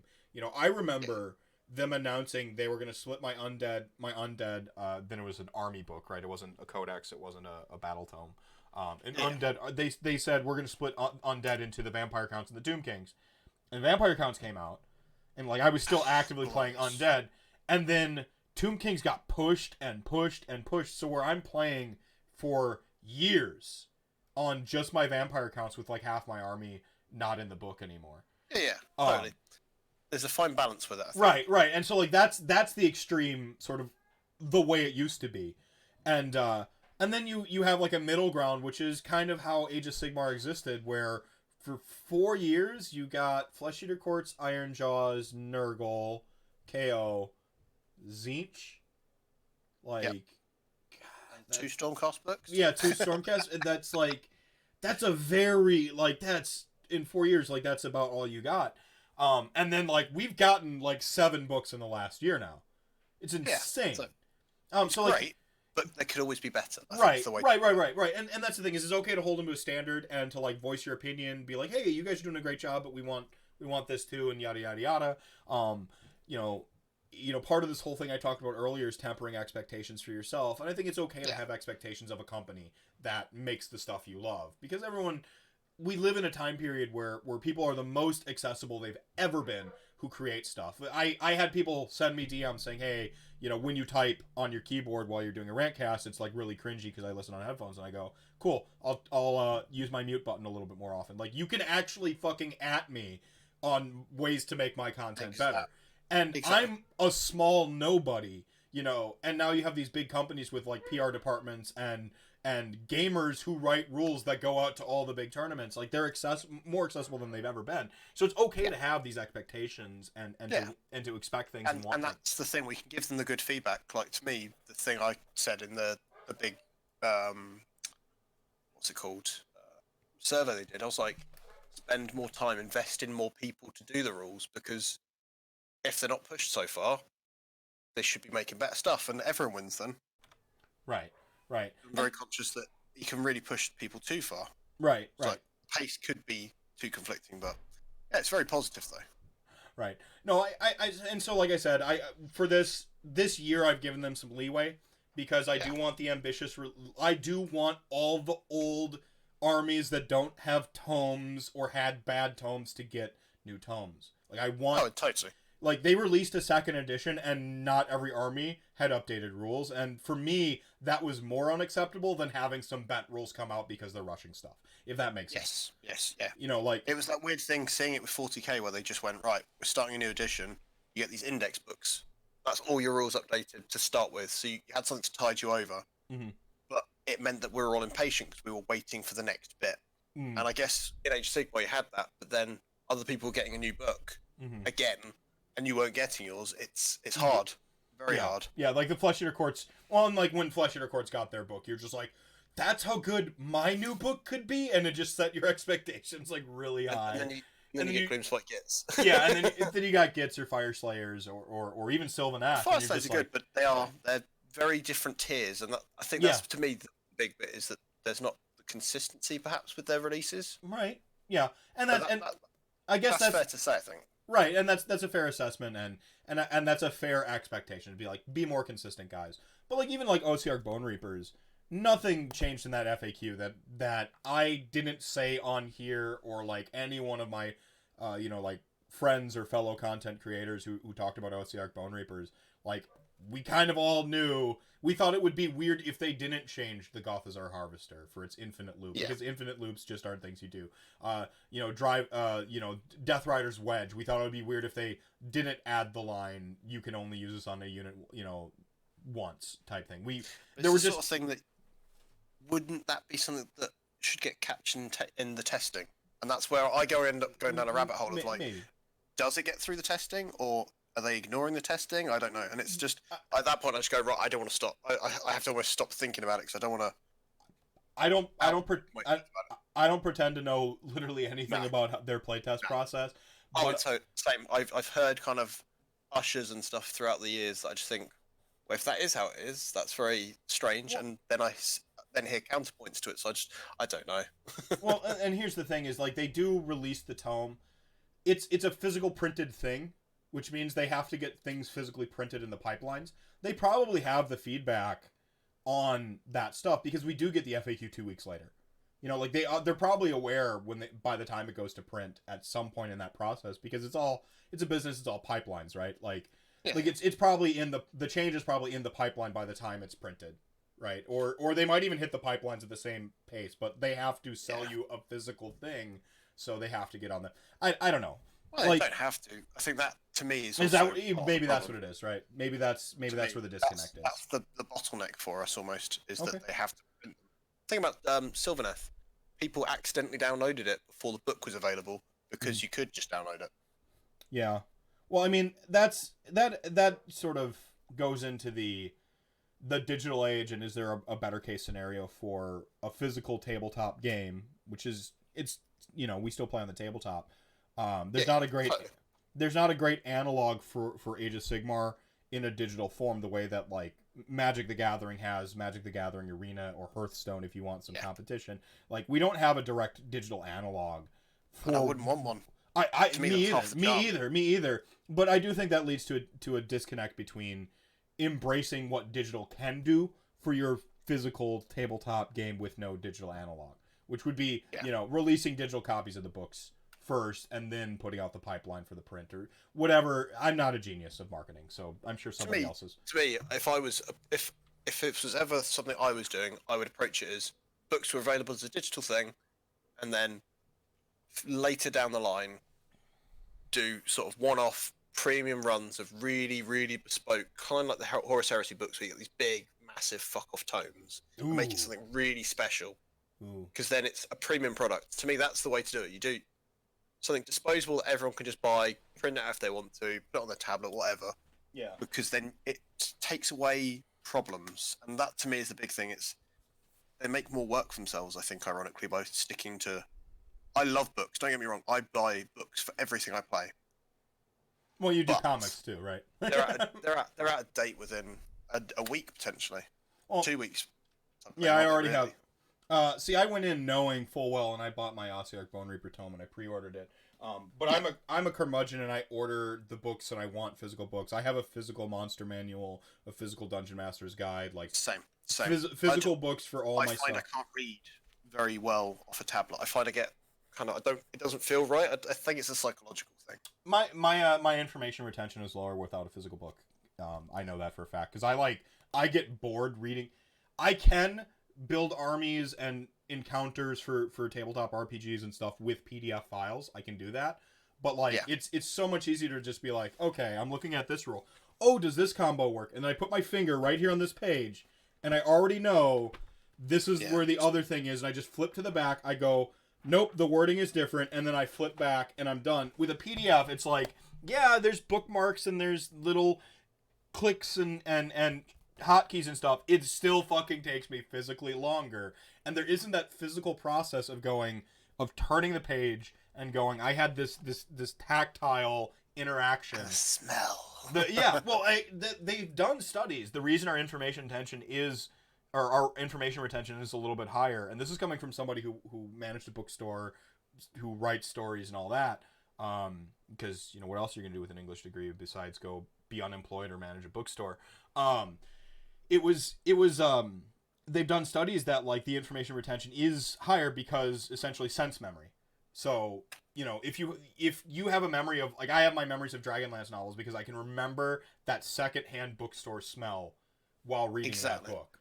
And so that smell helped me remember the book. Or I had these ElfQuest comics that were told that they were worthless and motherfuckers, and if I had held on to them my original run, they only went up in value. Fucking ElfQuest comics. And like I remember the smell of the ElfQuest, and even when I got it was actually my LON Battle Tome was the first physical Warhammer book I had bought since basically some 5th ed or 6th ed codex for 40K, and like I cracked it open and I had that smell, and I just went, like, it just shot me back in time to when I was like 10 years old in the comic book store reading the Army book Undead for the first time, like just going, whoa. Like Exactly. Sense memory is a very big important part of like sort of how we retain data. So like I am very curmudgeon and I want physical books. I want them on my shelf. But I also know that really the physical book is more of a me thing, and it's a collector's item at some point. To me, something like the lore doesn't change from errors, whilst things like points don't need to be in the book to me. Something like that makes sense, right? Right, I Why suppose. put it in the book? Yeah. Like in the way they did the General's Handbook this year, where they put the separate little booklet. Yeah. Sensible. That's the step in the right direction. So I think they're conscious of that as well. So Yeah, and change is slow and gradual. Yeah. So maybe Wargamers are very stubborn motherfuckers. it's the second time tonight we've been called stubborn, everybody. No, they are. It's like No, it's not. You're not wrong. You're not wrong. it's that thing where my dad and his lot at my local club, some of them are still playing the game with the same armies that they were playing 20 years ago when I first went down there. Mm-hmm. Because they don't feel they need to explore new things, and that's fine. But there is always cool new things. Well, There's a fine line. Well, yeah, I mean, and nostalgia is a hell of a drug. Yeah. Like, You're telling me that's why I'm playing Lord of the Rings again, because I went, I'll dig out my old figures from when I was a teenager, mm-hmm. and Yeah. they're ready to rock. Right.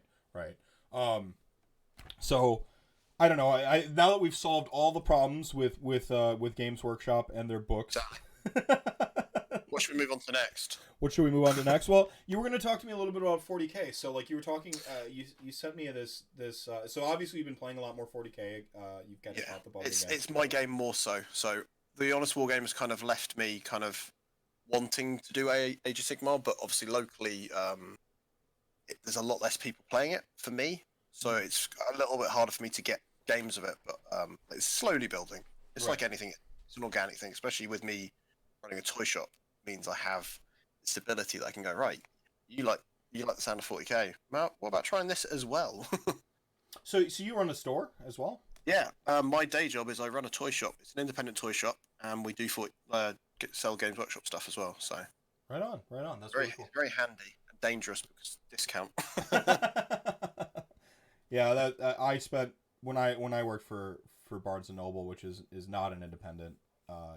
Gigantic. When I worked for Barnes and Noble, those guys, yeah. I've never spent more money on comics or.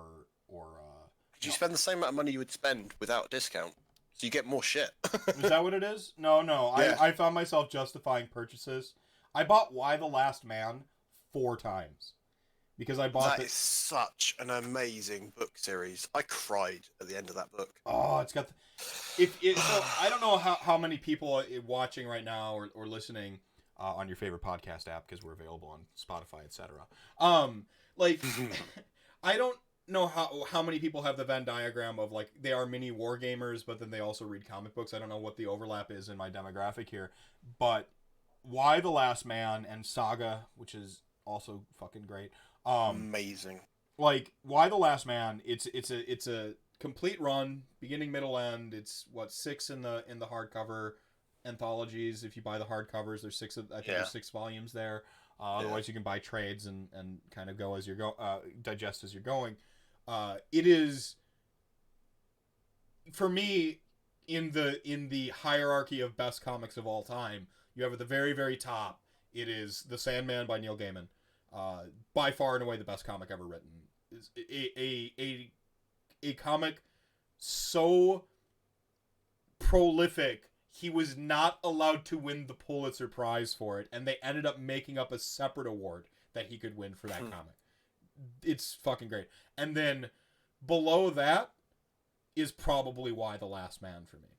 So it's like it's such a good run of comics. The premise is very simple. Everything with a Y chromosome on the entire planet Earth dies except for one character. And his monkey named Ampersand. And and it is excellent. It spans pretty much a lifetime, beginning, middle, end. Like it's very good. And it has, I think, one of the best endings. It's the ending you want, but you don't want at the same time. It's like the best ending for its thing. Like there's such a thing, like you can have like the best ending ever written, but then you can be like, this is the best ending for what the story is, and it's such the best ending for that story that was. It's the appropriate ending that you want, but you don't want it because it breaks your heart. Because that's the ending it needed to be. Yeah, and I'm not. Spoiling. Yeah, I'm not going to spoil it, but it's like it's so good, and if you read comics, or if you're just a reader, and you're like, comics aren't really the same. This is a visual. Yeah, this is like it's visual.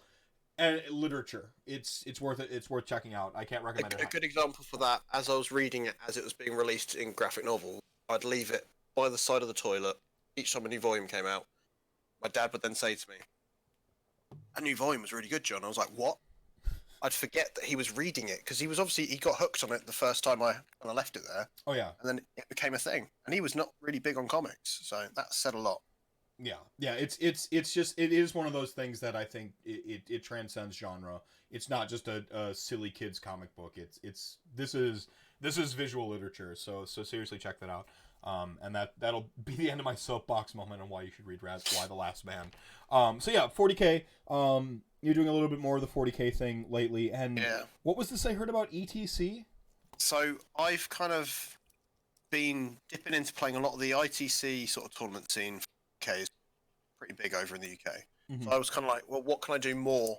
Because just playing random one-off tournaments where you're just kind of chasing the filth doesn't sound very appealing to me. Mm-hmm. So I thought I was chatting to Tom Layton from the Honest Wargamer because he's part of Team Wales for the ETC.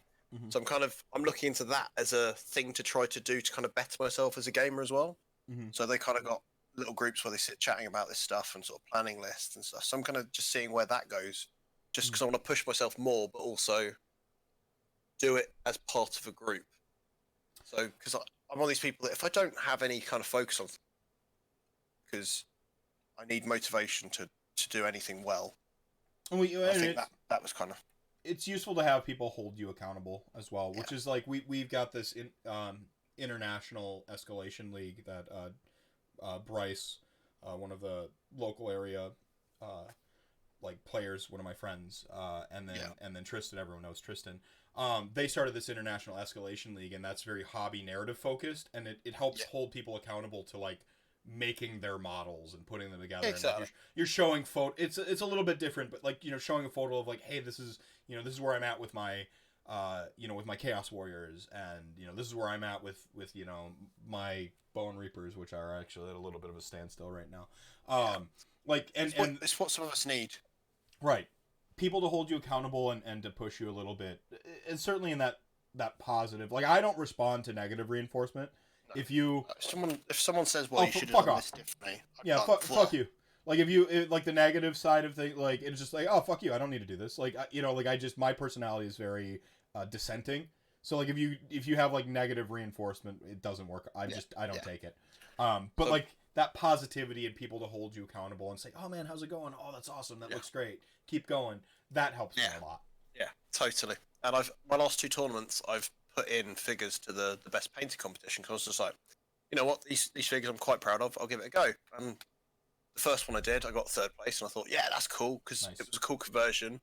And then this weekend, I won best painted mini, and I was like, sweet. I was really proud of myself. I'd spent a lot of time making that figure.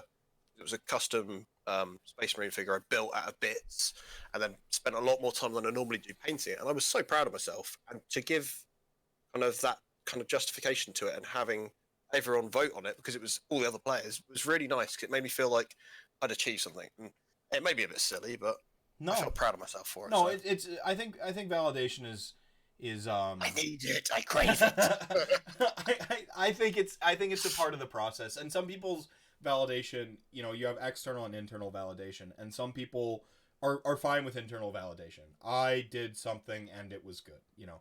Other people need that external reinforcement. I'm certainly a little of both, you know. Like if I'm down on myself really hard, there is no amount of external validation that will save me. I gotta fix it on the inside first.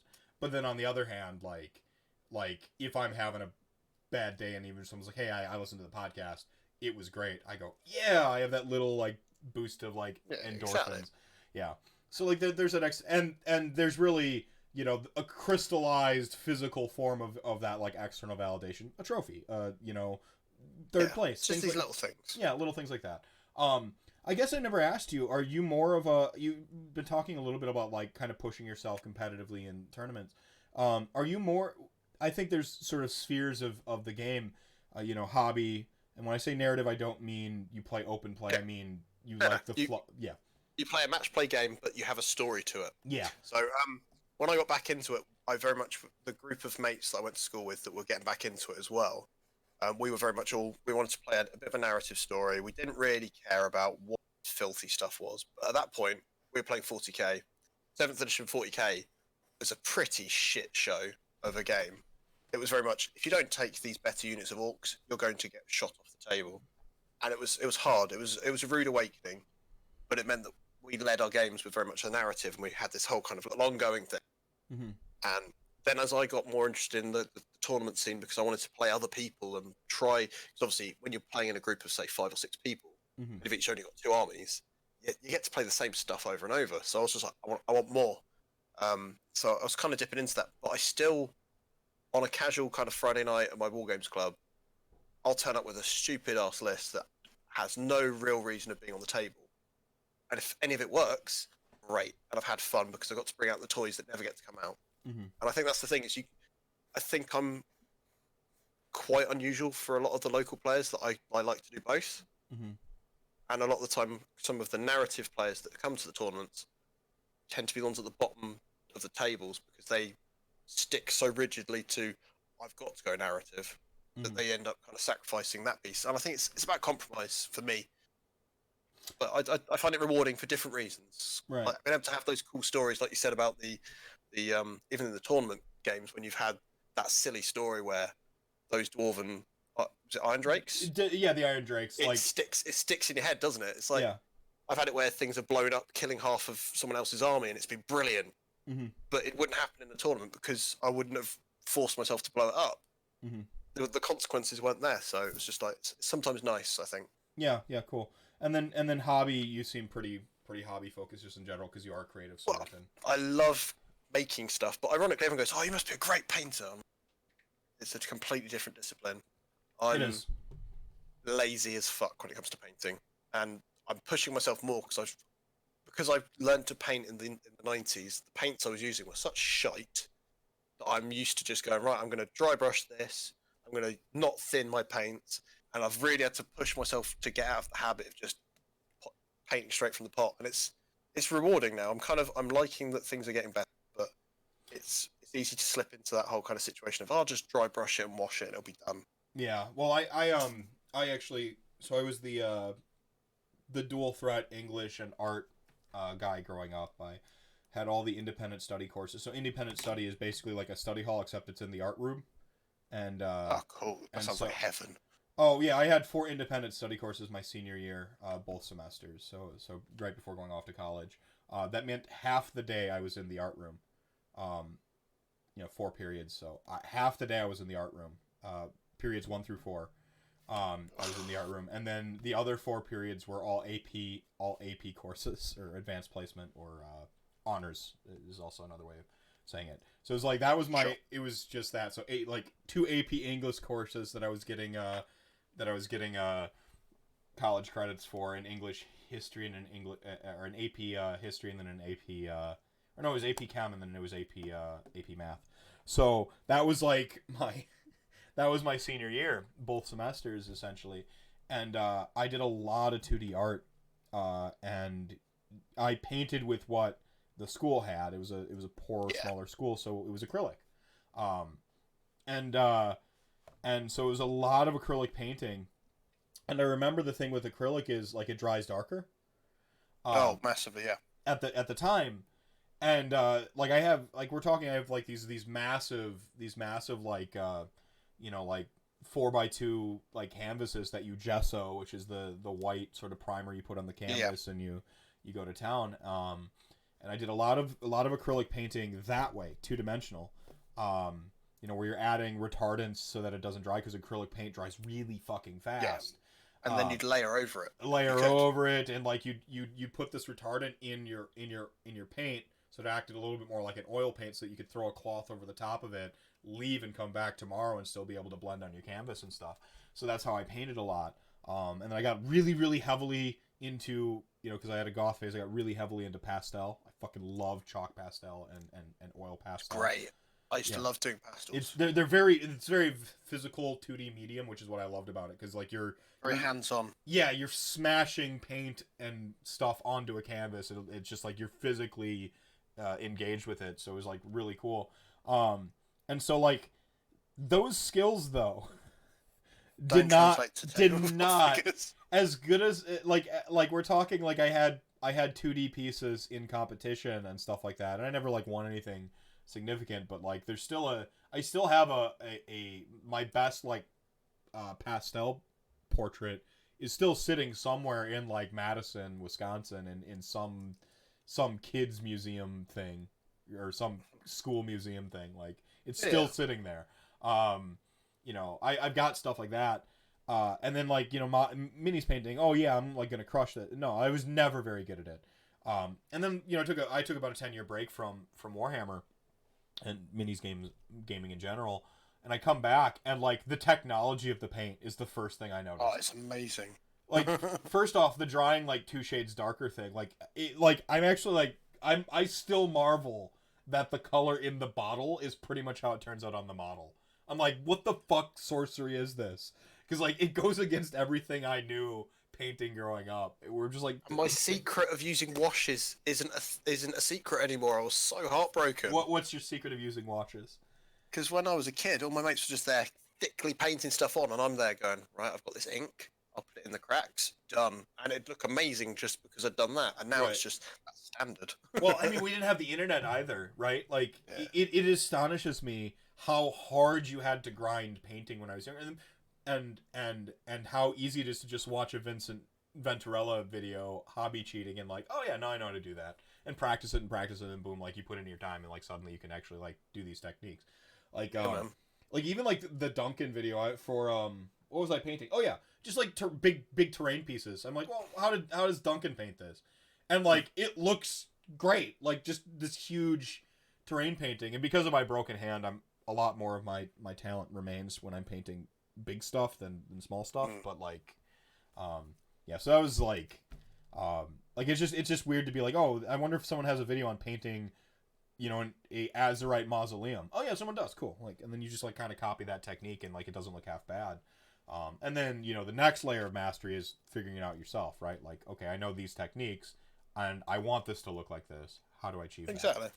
So, and I'm not personally there yet, but I noticed the journey, and I think it's really, really like awesome. And Ossiarch Bone Reapers have probably been one of the best things to happen to me, just sadly, in my gaming career, because it's made me want to be a better hobbyist. Whereas before I was very much a paint to get it on the table type. Where like Same. Something's flicked in my head in the last few weeks, I think. What was it? Do you know?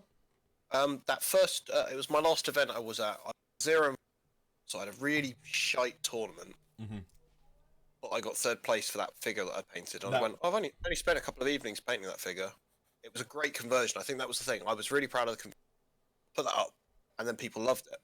And I think it was that kind of bit. I had a bit of a challenging weekend for the game, but I came back with a certificate. I thought that little thread, I think, in my head, it was like, for the next tournament, I went, I'm going to make an effort on this next guy, and I did. And it paid off. So I think it's now I'm kind of like, I took time on him, so then I took time on some guys painted in white armor. So I went from dry brushing white to suddenly I'm now doing thin layers of thin grey, of like light greys. It's like something's flicked in my head completely. It's surreal, I think. So that's really fascinating. I think that's really awesome. And like you said, like people would think like, oh yeah, you do all this 2D art and then like, and you still had to like connect the dots between minis painting and that aspect. So that's really cool. Yeah, man. It's very different stuff, but. All right.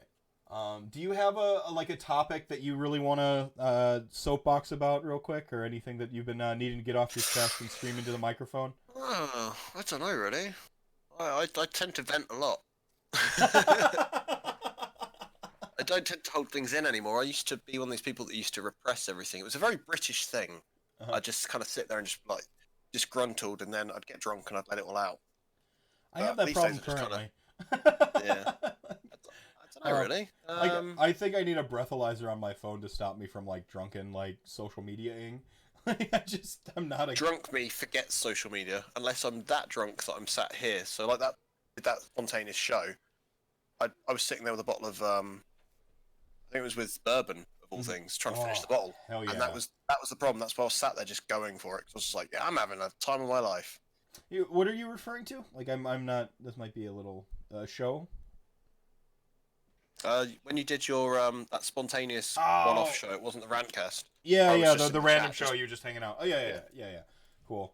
Yeah, I tend not to like I kind of live removed from my friends and even like my primary sort of gaming group and stuff these days, and so like social media has become and this isn't necessarily healthy human behavior, but it's become a stand-in for like actual social interaction for me. I think that's not a bad thing, though, because I think it's better for people as a whole that they actually have something that can do something good. Right. Oh, there is something in the chat, actually. That's a good point. Right. So, right. And I think it's the introverts, like social media is the introvert's paradise of social interaction because it's social interaction on my terms. Exactly. You can turn it off if you want to. Right. Speaking of old things, I think we could talk for a second about White Dwarf Apocrypha. Since, in my opinion, that book seems too well-crafted for its price, that it's a perfect example that GW does, at least in some areas of the company, still hold a lot of nostalgia and love for its history. Something that really can't be said for many large companies. Well, I think Games Workshop is very much a company steeped in its legacy. 100%. I think it's on one hand, it's one of the things that can really frustrate people who want to say, hey, embrace new. But on the other hand, it's also one of the most endearing aspects of the company. Is that they are, they're still very much entrenched in their sort of, their history. And I think that can cause them to like shy away from change in some respects. But it also overdo change as well sometimes. Or like, and then like on the other hand, you're like, oh, we've kept this the same, like, and then you change something for insincere reasons, and you go the opposite direction, right? Because you recognize, hey, I'm caught in this trap, and then, I think it's speaking of change, like it's refreshing, and I think it's part of the reason why, people who are into Games Workshop products stay so committed to Games Workshop products. Like, and I think the next stage of that is that sometimes I think they take for granted that people are so faithful with Games Workshop.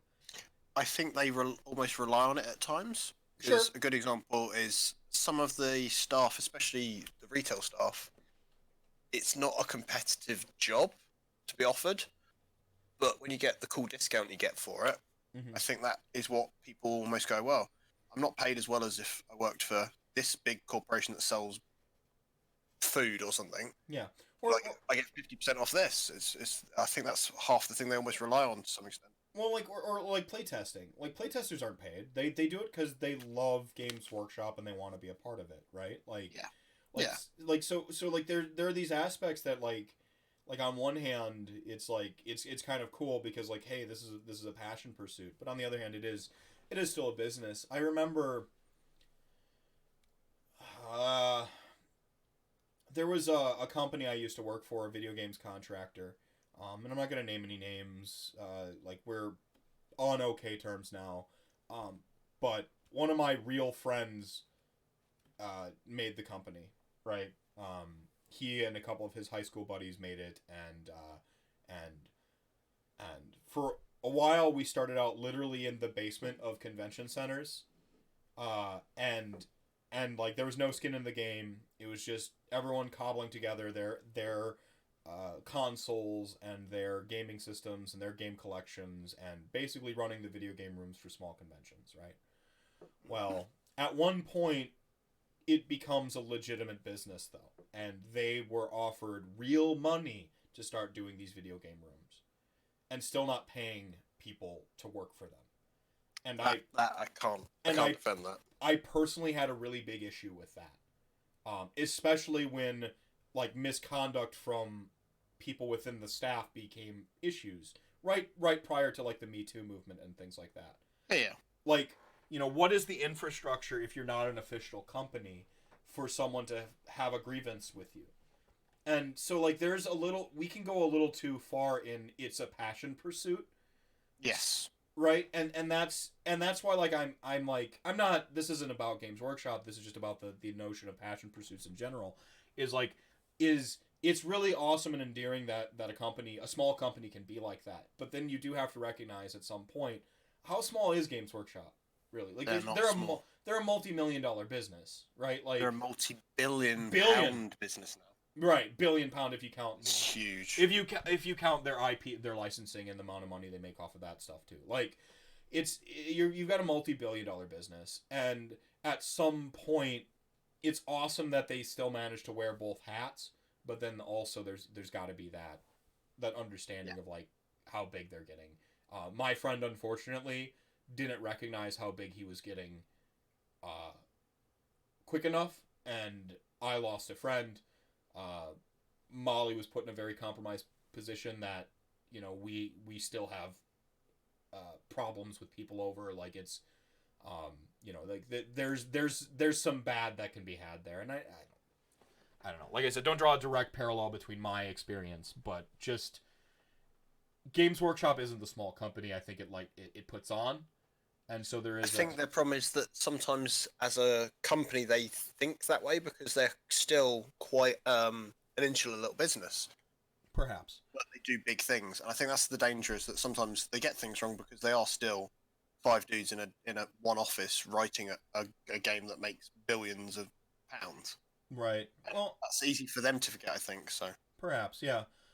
I mean, I guess they have like this new book, the White Dwarf one. They have an archivist, which is actually someone's job. Is literally they just look at all the old shit and look after it. Mm-hmm. So someone has gone through all the old White Dwarfs and lovingly found all those articles. That is most Warhammer nerds' wet dream of a job, right? Being able to go and just do that as a job. Yeah. But it's not a glamorous job, but that person loves every minute of their job. Yeah. Yeah, so like the passion pursuits and stuff like that is a really, it's really cool to see that passion still. And I think that's on the positive side of things, is because it is still 5 people in an office, right? Like you still feel the 5 individuals at work behind the art and behind the product and behind the game. Because it's still 5 people, you still have more of a direct line to it. And that's something that is being lost in a lot of other art forms. So to kind of speak, it sounded like I was coming down negatively against this. No. Entirely. But to speak more positively of it, like, you look at like Assassin's Creed, right? This is the first Assassin's Creed was a busted, flawed game, but it was still Ubisoft is huge, but at the time it was still a small team making that game, and you could still kind of feel that small team behind that game making it. By the time they got 4 installments out, and they're outsourcing individual dungeons to Indonesia designers who just get like a draft of like, hey, make this room, like, and you go through dungeons that aren't even creatively designed by the same teams anymore because it's so big and in this billion-dollar gaming company, like, that you completely lose touch with whoever began to design that thing in the first place.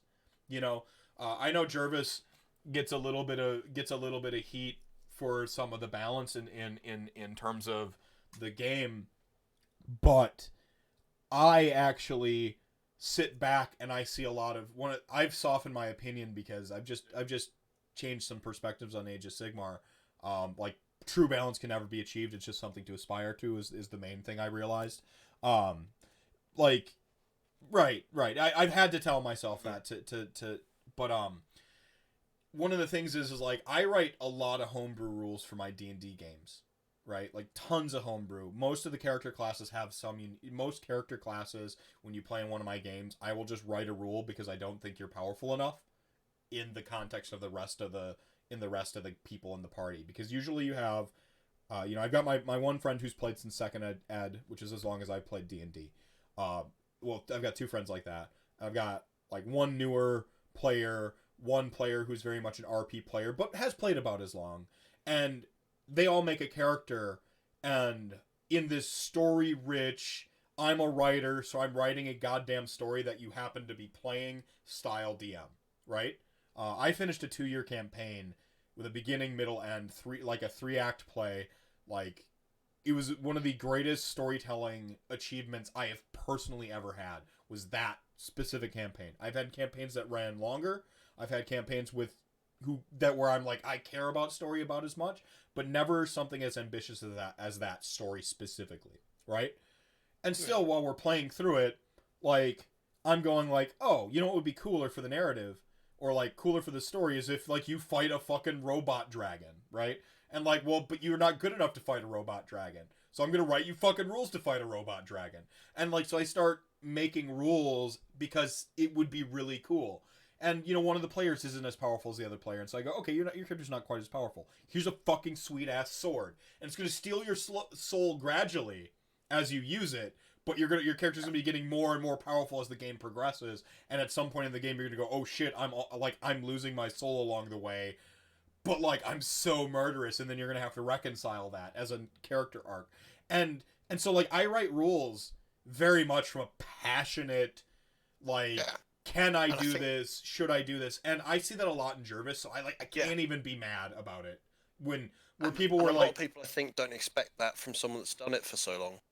Because he's still excited about it. I think, and that's what it is. He's still excited about it. He maybe, and I don't know him. I've never met him, and I've heard some stories from people who have, and they like, he's a pretty cool guy, sure. But like, I've never met him, and this is just me kind of projecting. I almost imagine him being very similar to me when I run my games in D&D, where I go, you know what would be really awesome is if you could have a rule that did this. And then I just write that rule. And like, is it the same as, the great weapon fighting feat in which is pretty balanced. You take a -5 for plus 10 damage or whatever, -4 for plus 10 damage, whatever it is. Like, is it as great? Like, I look at Great Cleave and I'm like, man, Cleave sucks as an ability in this game. Like, let's make it cooler. You should be able to move when you do, like, just doing weird shit like that. Like, like it's just like I'm very passionate about the rules and the game, and so that leads to these little, balances as a cautionary tale, and sometimes it's like, because you can always tune the numbers later as a DM. I tell my players whenever they're playing with one of my homebrew rules or homebrew class, I go, you're always in playtest mode with this. If it's too powerful or it's more powerful than the other players, the other characters have at the table, we're going to tone it down. And I let them know that. So don't get attached to like this level of power. And isn't that exactly what we're kind of seeing with the FAQs a little bit? Where like, I think so. Like we're like this, like this thing is really powerful, but it's kind of awesome. And then you go, oh shit, when is it a problem? When it's not consistent with other stuff, right? And that I use my party as my consistency value for my own personal rules, and I think this new level of Battle Tome is the new sort of fulcrum for Age of Sigmar. Comparing it to Age of Sigmar 1.0, which was the trap people fell into initially, with like Daughters of Cain, for instance. And they're still fucking great. Like it's fucking crazy. But like when you're looking at Daughters of Cain and you're comparing it to, you know, Zinch or Old IJ or these things that didn't get a new book, you're going, oh man, there's a disparity there. But when you compare Daughters of Cain to Skaven, to Fletcher to Courts, there's not as much of a discrepancy. And there's still outliers. Slanesh went way too far one direction, I think, and that everyone's aware and we're all dealing with it right now. Right? In our various ways. There is some simple fixes without destroying the book as well, so there's things that are manageable. Right. And that's the thing is, like, it was a really long rabbit hole, and I talked a lot about D&D there, but like I kind of get it, because it's 5 passionate people, like, I guess, in an office being passionate about their game. And I think, as in all things, there's a little bit more balance to be sort of reached or to stride for. You know, I don't just mean balance in terms of rules. I mean balance in terms of being the small company that makes $1 billion. Like, there's a little bit more balance, perhaps, even if it's just finding more passionate people to bring on. You know, to disperse the workload a little bit. You know, if it's paying playtesters because now it's a job and they can put more attention into playtest, whatever. I don't know. I don't have the answers. I'm just saying words. Yeah, exactly. Like, you know, like whatever it is, like there's probably more balance. Having PR business person who maybe isn't even like a gamer per se, you know, that takes out the passion. So find the most passionate gamer who also went into business, and then have them come and talk about like digitizing the mediums and stuff like that. Like, because that's some of their strength, is that they will let anyone do a job in that company, but sometimes I think it is a big weakness as well. Yeah, because they can get people that are essentially leading parts of the marketing department that have very little experience doing that thing, and that might be a shortcoming. But I don't know. It's very different with I came from a bit of a marketing background in my first job, so it's kind of like I see things when they're not done quite right and think, oh, maybe approach that a little bit more, right, with a bit more kind of professionalism. But no. Right, well, you know, the just deadly as ever was like, you know, that this was some person in their social media department or whatever got handed like, oh, totally, like some sort of notes to write down and then put it up on the website, like anything else.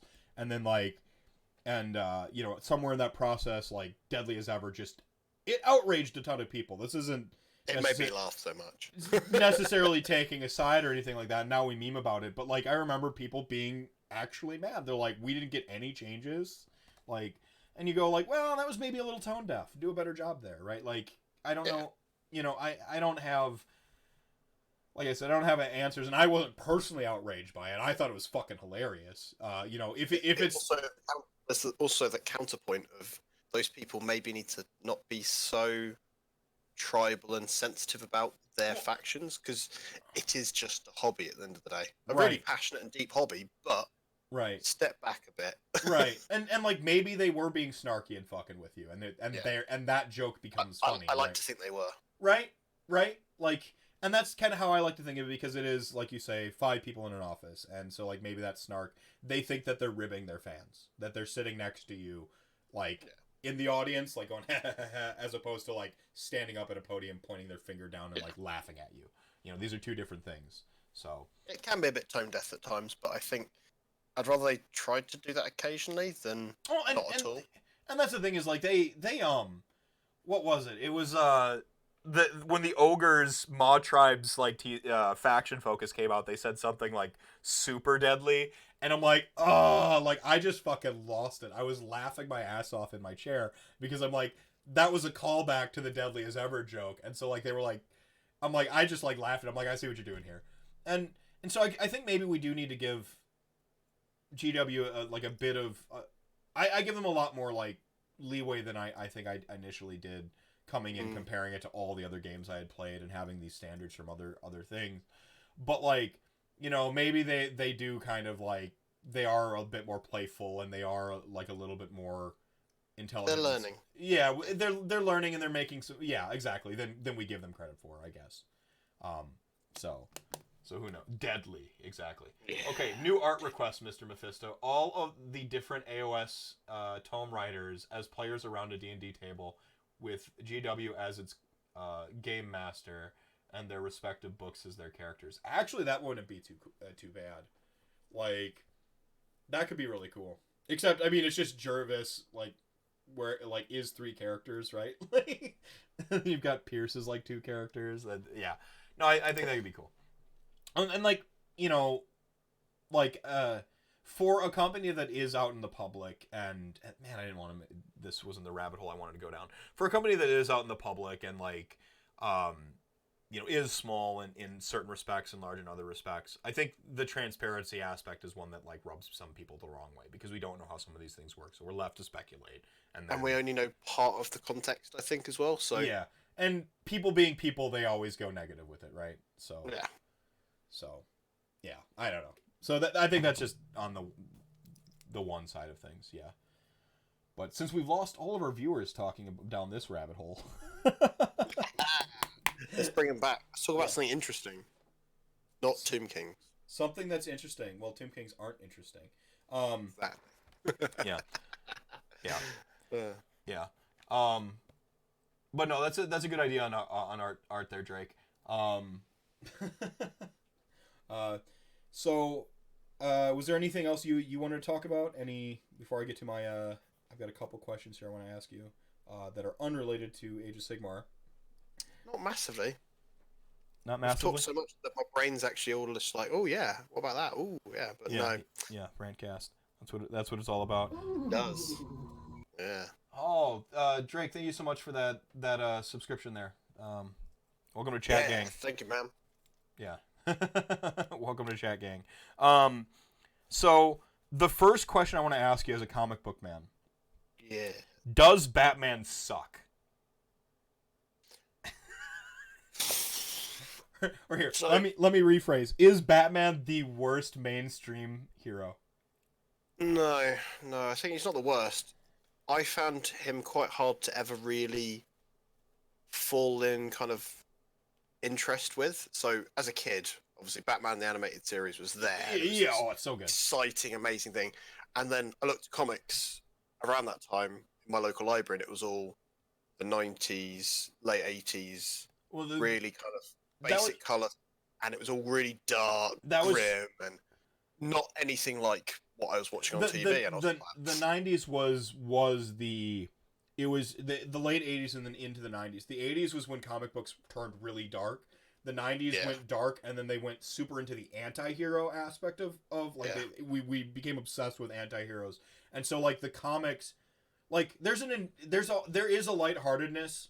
Well, I do think that Batman the Animated Series runs a little sort of dark, or it's a very dour atmosphere, but there is a lightheartedness to it still. Oh, totally. With like yeah, there's like for instance, Bruce Wayne versus Batman are 2 distinct characters, which is why Kevin Conroy is still the greatest Batman of all time, because he is the only one who has nailed. And he's in the new crossover for the Arrowverse. Yeah, he is amazing. He is the only one who has nailed being both Batman and Bruce Wayne as distinct characters. Christian Bale, great Bruce Wayne, terrible Batman. Michael Keaton, great Batman, mediocre Bruce Wayne. Like every one of these actors who inherits the mantle has to balance being distinct characters. Playing 2 characters. Yeah. It's like the same with Spider-Man. Yeah. You get someone like Tobey Maguire, who's all right at both. Yeah. But then you get the guy that was in Amazing Spider-Man. Can't remember his name. This is how bad it is. He was a great Spider-Man, but he wasn't really Peter Parker. Oh yeah. And then like I actually liked was it Garfield? I can't remember his first. Andrew Garfield. Yeah. Andrew Garfield. He was great. It was the quipping. He was actually Spider-Man. Yeah, I thought it was really good, and he like the skateboarding scene was like dumb, but like But It like felt right. but his quipping and stuff like that was like really really solid. And this latest one, Tom Holland is He is Spider-Man. He is Spider-Man. Both sides. Yeah, he's nailed it. Like he's perfect. So for me, Batman finally became interesting to me. Was it was part of the New 52 Batman stuff. One of my mates was just like, "You've got to give this a go," was excellent. and it was Scott Snyder with oh god, I'm blanking his name. The artist. Oh, this is dumb. If you follow him on Twitter, but their kind of run was just very much here you go, here's Batman, and it was done. It wasn't just like how I was imagining it was going to be. It was actually quite Greg Capullo. Capullo, yeah. So it was like the Court of the Owls having this whole kind of whole Fucking other ninjas! layer to. It was just amazing. I was like, I love this, and the whole thing with the talons. It was, really cool, and it was not what I was expecting. Yeah. It was great. Yeah. And it got me engaged, and I even did a parody of it for a toy-based anthology. I did a piece for where it was like the Illuminati were all Lego men with different brick heads. And it was just fun. Yeah. But it's just like that was a really cool. That got me engaged, and I really enjoyed that run. Yeah. Like Court of the Owls. The thing is like with the new 52 run of Batman, I think it's toned him back away from being a fucking superhuman, because like Batman, and this is the problem I've had with Batman for like 10 years, 20 years, is his whole shtick is he's supposed to be a normal guy, yada yada yada.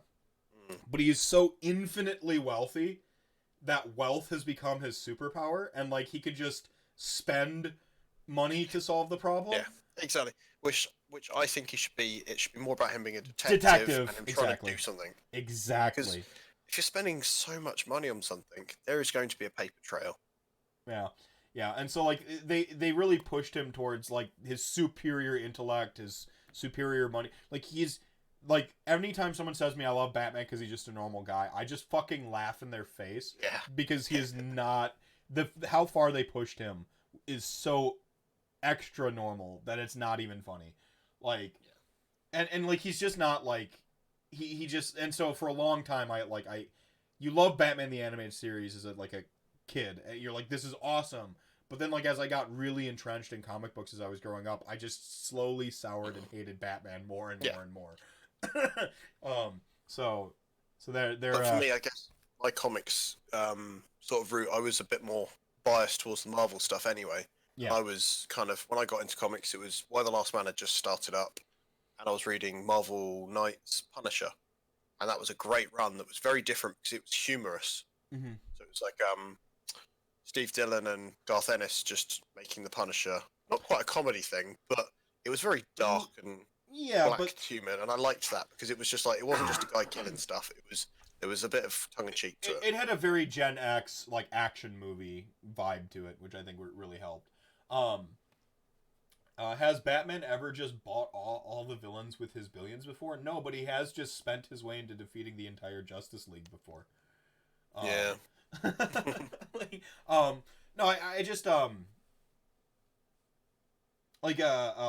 when Batman is a normal human, he's a lot more compelling, and it's just like they've drifted that so far. Like what was it, Batman Begins, Batman, whatever the first Nolan one was. Yeah, Begins, yeah. When they said Batman's a ninja, I just went, oh yeah, like awesome, yeah, that makes sense. You know, like I'm like, that's fine. Like he's just a ninja, not he's mastered 7 martial art forms that take lifetimes to master, because now you're going supernatural again. Like this makes no sense. But like he's just a ninja, fine. Like comic book land, he's a ninja. Hell yeah, like that's fine. Yeah, so like that's what Court of the Owls was really cool. And then Garth Ennis is just a fucking fantastic writer. Like Preacher, for instance, that humor. And speaking of the BBC Preacher series, it's different from the comics, but it has been it has been wonderful. And Cassidy is just like he's a shitty vampire, and like I love it. Like when I read the comic books, the first thing I loved about him in the Preacher comics when I was first reading them is like he's a vampire, and you have this like notion that vampires are all like beautiful and they're awesome, and he sucks. It's great. Like he's an Irish drunken dickhead. And like, It's if he wasn't a vampire, he would have died so many times so long ago. But he's really wily, which I really respect. Yeah. Well, I think that's also made by the actor himself, Joseph Gilgan. He's a great guy. He was Did you ever have over with you guys a TV program where it was kids that are hit by lightning and they're basically superheroes, but they're all fucking chavvy kids that were actually on they're in a correctional facility thing where they have to go like do I can't remember what it's called now. I'm gonna have to look this up now. Yeah. Because it's Misfits. It was called Misfits. No, I've not seen it. It was a great little series. It's basically superheroes without it being stupid. But they each get hit by this lightning, and they each get a different ability. But it's teenagers getting superhero abilities, and they don't become X-Men. They're doing things like a girl that can go invisible, and she just goes and watches people doing things that she shouldn't be seeing them doing. It's all a bit kind of. It's fun. yeah. I've just written it down. I want to check. I'll check it out. I'll try it in the infinites of the internet. I'm sure I could track it down. So yeah, Batman tangent aside. So who is your favorite comic and or hero? And if you need to do a list of, feel free to like, in no particular order. If you want to stall for time, I can tell you mine. Yeah, go for it. Wolverine always has been. I know.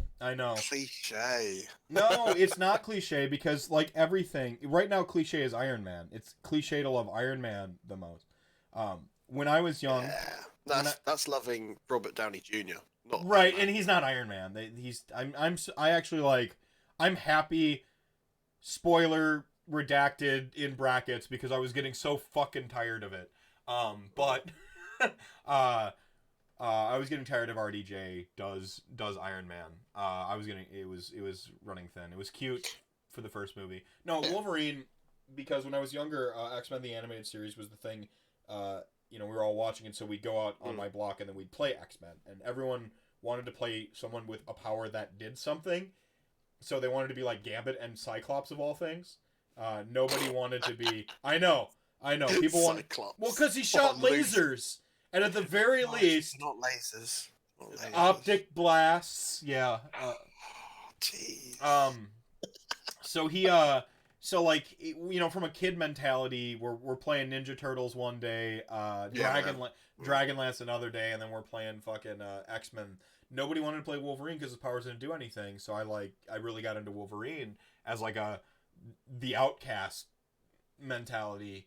And then, I came from a particular household. And so like my mom was bipolar. She tended to date alcoholics. You can fill in the cliches here, but I go to school, beat up a lot, and we got into trouble with social services. And I remember thinking, if only I had Wolverine's healing power, I wouldn't be in trouble right now. And so like that just stayed with my identity my entire life. So you might say it's cliche to love Wolverine. But I'm popping one middle claw right now, baby. Like he's always been my guy. And then from there it's Spider Jerusalem and Constantine, John Constantine. Yeah, man. So for me, if I had to pick my favorite mutant, it would be Nightcrawler. Ooh. I liked the depth to him that he was a swashbuckling pirate, gymnast. Didn't fit in actually how he looked, but he also had that side of the religion and. I'm not very religious, never been, but I find it interesting as a character thing because obviously with something like mutations, it creates that discussion of, is this a gift? Is this a curse? Is it from the god? And it's something nice to add some depth to a character that isn't just, hey, cool, I'm a Omega level mutant. Come at me, bro. It's slightly more interesting. Right, and you even have the implication, like it works really well for Daredevil's character too, Matt Murdock, where yes, I love Daredevil. Yeah. Daredevil's a fantastic character too, but also like you exist in a world where there are literal super beings that are like almost like gods unto themselves, and so what does this say for like the relevance of like some other. Like it's a really fast, like you said, it's a really cool story arc for him. I still remember it was the X-Men pilot for the animated show, where like he meets Kitty Pryde and Kitty Pryde's afraid of him, and stuff, and he's just the most mild-mannered, nice dude. And by the end of that pilot arc, he basically has to, I don't remember, like, defuse the bomb on the spaceship and then teleport away, and they think he's dead, and he just, like, comes smoking out of a locker, like, coughing, and, like, Kitty Pryde's happy, and yay, we all cheered. Like, I never read a ton of Nightcrawler comics, though, because... So, Excalibur comics from the late 80s, I bought a load of old ones in a second-hand shop, and I loved them, because it was just weird shit, man. It was great. I think it was because it was a bit surreal, and I loved that, so... But then I think if I was going for just my favourite Marvel character, full stop, would be the Punisher. Just because he's not a nice person, but it creates interesting kind of dynamics, and anything past Marvel Knights Punisher tends to be a good read. Yeah. It's not just about killing gangsters and stuff. There's normally some morality to play, and they're normally something to read about, and it's nice, kind of something a bit different. Yeah. Yeah, sorry, like, there's this little sidebar of conversation going off about Morph. I'm saying stroking the picture of Morph, like, pouring out a 40-ounce for Morph. Yeah, Punisher is one of those heroes I didn't like until I got a little bit older.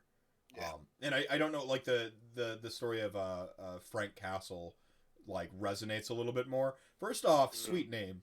But, like, I like it like, how far would I go? And I know you're like, oh, like, they killed his, like, oh, they just killed his family. Like, why would he just devote his entire life to killing gangsters? And from like a one perspective, you're like, yeah, it seems like a weak backstory. And then as I got older, I'm like, do you know what the fuck I would do to people that hurt my family? Like, if I were that level of like weapons SEAL Team 6 specialist of murder. And that's what I loved about it, because then they even went into the backstory of how he made himself this survivable person, and it's kind of, it suggests that maybe he made a deal with the devil, and it's like, it's not literally as tongue-in-cheek as I'm going, he made a deal with the devil. It's kind of like, it suggests it, and that's all that I needed. Yeah. In Vietnam, it's basically, he's this whole thing, he survives Nam, but at what cost? Yeah. And the cost was his family, and it's just, it's fascinating. Yeah, see, that's super cool, and that goes into, like, don't explain every mystery. Like, yeah, I love that. one of the worst things they ever did for Wolverine was Wolverine Origins. The initial, like, standalone run was the actual, like, Wolverine Origins, like, complete run, that was actually pretty all right. But, like, the initial one, they should have never explained Logan. They should have never fucking explained it. Like, or keep explaining it and then it contradicting the previous thing. Yeah, just don't do that. I don't need to know. Something silly like that to me is more like the whole thing of the Joker actually never. No one ever really knows who he is, and I love that. It's way better that way. Like, it adds more. Yeah, I feel like this is, because comics are modern mythology. Like, comic books are like, they're modern mythology. Yeah, this is what we're doing. Like, part of the mythos of the comic book hero is the obsession with the backstory, right? Like, and I feel like this next generation, because we're still writing comics like they're brand names these days. You sell Wolverine and Wolverine sells you the comic, and you don't even, Iron Man is doing that right now, where, like, they put Iron Man in all the crossovers, and Captain Marvels and everything. Yeah, you're just doing this thing where you're just selling the brand of that hero, and that gets really frustrating. But for a period, we were obsessed with the backstory. Now we're obsessed with cleaning up the backstories, modernizing the backstories, and I'm like, it is my dream to write some comics. I've got, like, a few ideas where, like, the backstory is the least important part. Like, the hero is we explore the character as it is, because one of the rules of writing in, like, actual, like, writing is, like, you don't write backstories. You don't do expository writing. The backstory, the mythos of the hero is expositional writing. And let's just jump past that to the story and then leave the mystery and have a couple hints at it, like, did Frank Castle sell his soul to the devil? But don't fucking tell me. Just... you leave threads, because then it's a discussion point, and then you can go back to things, but you don't have to. If I were to take a comic character as inspiration for an AOS army, which character army would you do? And Frank, you're cheating with Magneto as Slaves to Darkness. You could also do Magneto as Stormcast Eternals, I think. Although Steve Herner, legendary hobbyist, his Stormcast Eternals look like Doctor Doom, which is fucking awesome. Nice. If I was to do that, I know what mine would be. What would yours be? Tank Girl. Ooh. To do Cities of Sigma. Oh, that's a good rip. Man, and the Tank Girl comics is another one of those, like, super tongue-in-cheek, kind of over-the-top, gratuitous violence. Like, those are great. Yeah. Yeah, that's fucking cool. Me, that's a tougher question. Spider Jerusalem, Gloomspite, like, Spider Fang Grotz? No, that's dumb. I don't know. I'd have to think really long about that. You do like a Hallowheart John Constantine style vibe. Everyone's smoking cigarettes and like not really trying that hard.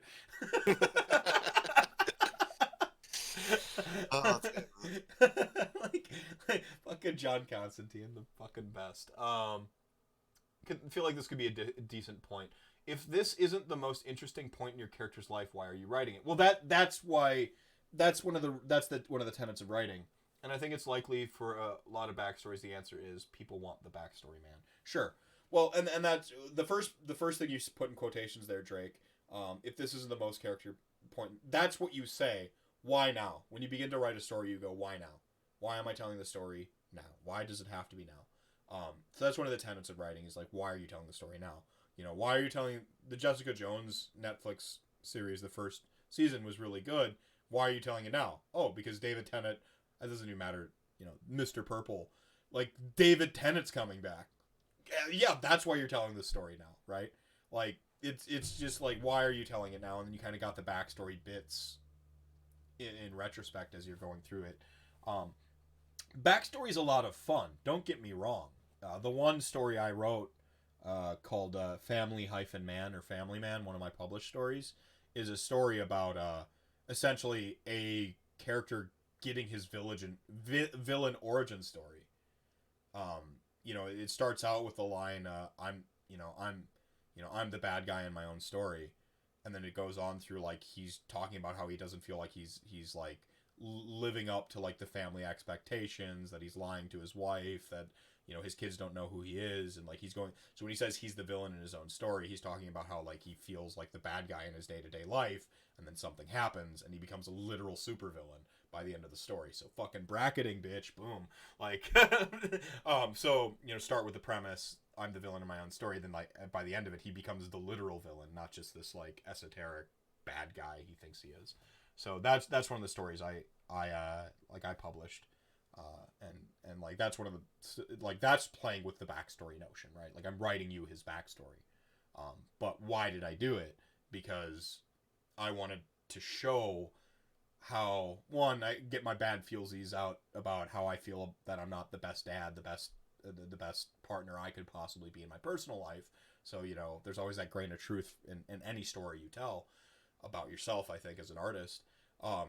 And then I wanted to, as an experimentation, write a story about someone becoming a villain, because we always tell stories about heroes and, you know, what it would take to become the supervillain of a story. And so what I want to do for a comic then is, I've got that short story.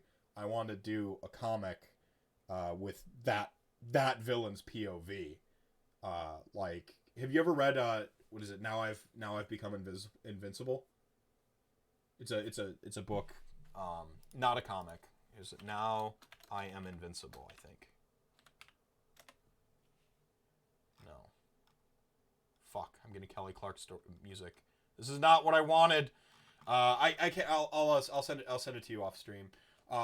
It's basically a story about like the villain who has conquered the world successfully, and how he just feels this total malaise. Like, it's such a good story. Yeah, I think there's reasons why, Drake, back to kind of like you talking here, people want the backstory. I think there's reasons to explore backstory.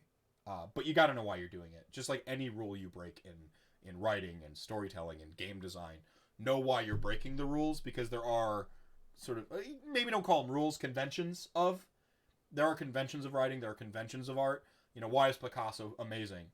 Because Picasso, sure, fine, you hate Picasso, but Cubism was like, like Scrivo's just shaking his head like with. That's my rant then. I did my my school year, my second year of art was doing Cubism, and I hated it. Yeah, hated it so much. Well, but the thing is, why is, I shouldn't say maybe the best or great, but why is Picasso remembered? Because Picasso knew the rules of painting and then said, I'm going to break every one of them. Yeah. And so now we reflect on this guy, because if you look at the stuff before he essentially did Cubism, he was a nobody. Yeah, he was a nobody doing. He was just a nobody doing portraits, right? Like, which everyone was doing. Yeah. Right. Yeah. So I mean, there's reason, like writing, painting, minis. There are conventions to art. Everyone thinks that art is just this like esoteric. It's so feelsies, man. Like, it just, you paint what you feel. I'm like, yeah, that's a component of it. You write what you feel. You paint what you feel. Absolutely. I just published a poetry anthology. It has nothing to do with Age of Sigmar, by the way, so I'm not even gonna plug it or tell you where to get it. Everything in there is just my feelings, right? Like, sure, but like also, poetry is kind of like the venue where you just fuck the rules. Who gives a shit about punctuation? Who gives a shit about anything? Feeling it, and there's certainly painting where you're just like, fuck the rules. I'm just gonna paint what I feel. But that doesn't mean that there aren't conventions to color theory. There aren't conventions to the structure of a narrative, So, there's my soapbox for a moment. And I think we see it. Rules design is similar. Like, there's, essentially you're creating interactions between people on the tabletop, and there's a desirable outcome for that interaction and decision points. Right? When do we think a rule is really, really bad in Age of Sigmar? When there's no interaction. Like, that seems to be the default.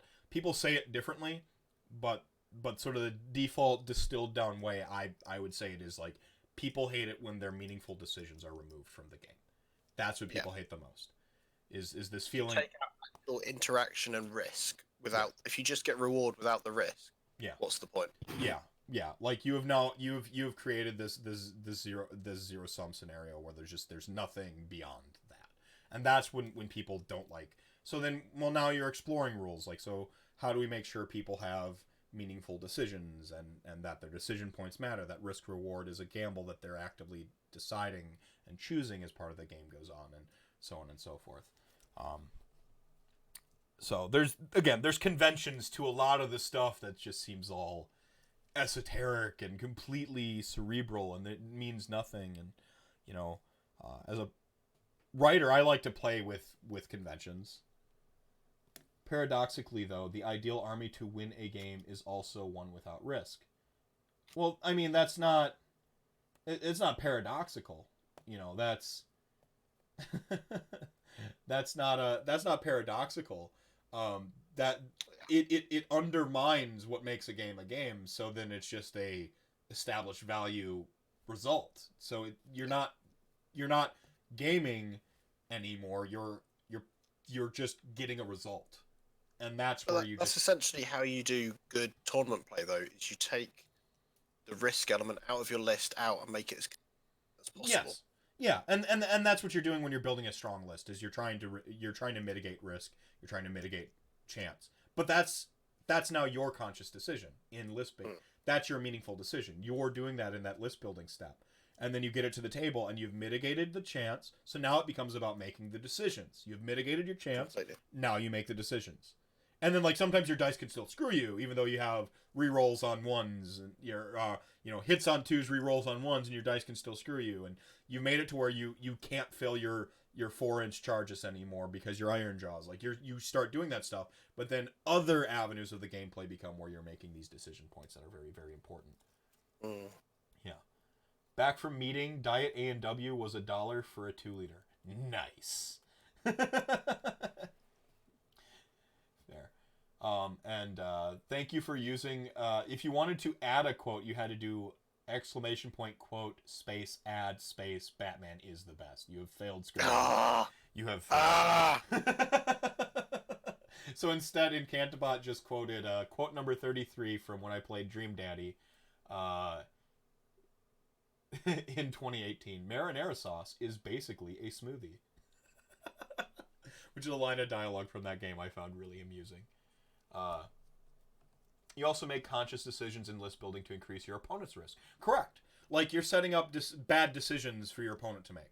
If I fight this thing, it would be an undesirable outcome. So then I have to fight this other thing. Oh crap. Fighting both of those things is going to result in an undesirable outcome for me. Or trying to target that, now I have to stick out my neck to get past the chaff wall that is actually kind of punchy. Or screening objectives with teleporting units. Like, those are, you're creating scenarios where your opponent now takes on the risk of having to deal with your thing. Quote and Scrivos King. Did it work? Or did I remove? I don't think so. Breaking things is what I do. Oh. Sorry, sir. You don't have enough hours watching the stream to have the quote power. Oh.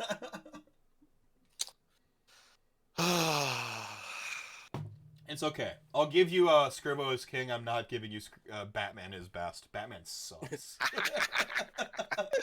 Like, more willing to accept your benevolent rule than admit Batman is a good character.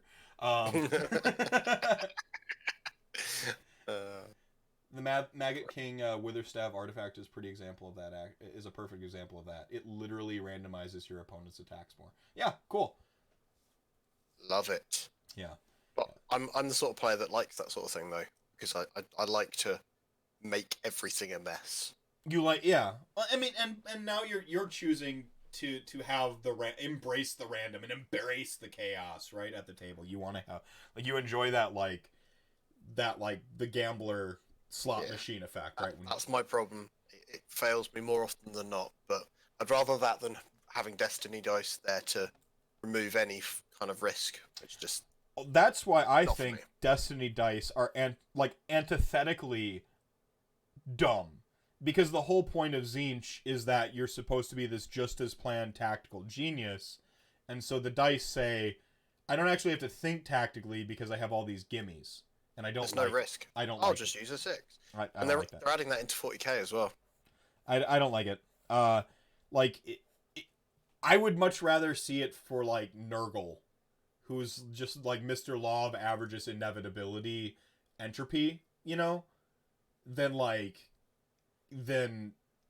Tzeentch. I feel like it's the opposite. It actually ends up being the opposite of what a Tzeentch mechanic should be. Yeah, they're not changing. Well, I guess you're changing dice. Change could be a reroll. Change could be a reroll, exactly. It could just be rerolls, right? Like they have X rerolls throughout. I think that'd make it much more interesting, because then it's like, do I really want to risk roll a 1 instead of the 3 that I've already got? Yeah. Is it a risk? Yeah. A valid Skaven tactic versus someone who knows every matchup is to just make it so no one knows what will happen. Wild card. Well, yeah, and there's the other thing is, like, when you're outmatched on the table, and the decision points for your opponent are obvious, now you go to the outs. Like, you play to your outs, you start going for the big swings, and the wild card plays. Right? Like, because if on their terms their decision points inevitably lead to victory, then don't make them linear progression, and don't make them a linear decision path anymore. Go fucking crazy, you know? That's how you get your puncher's chance. That's why, like, you know, you can go for the knockout punch instead of trying to, like, just win on the card. Certainly. So yeah. Well, would you like to shamelessly self-promote anything? Oh, yeah. Yeah, sure. Have you got 20 minutes? Yeah, no, go out, man. You got as much time as you need. As soon as I hear the yawn, I know it's late for you. Cool. I'm like, energy's fading. We gotta. Only 1 a.m. It's all good. Yeah. This is still early. Yeah. So basically, if you like my stuff, hit me up on Twitter at John Scrivens, or my website is johnscrivens.com. I'll draw whatever you want within some sort of reason. Normally hobby-based stuff. Obviously, if you like Age of Sigmar, tune in this weekend because we are covering 2 events this weekend at the Ooh. same time.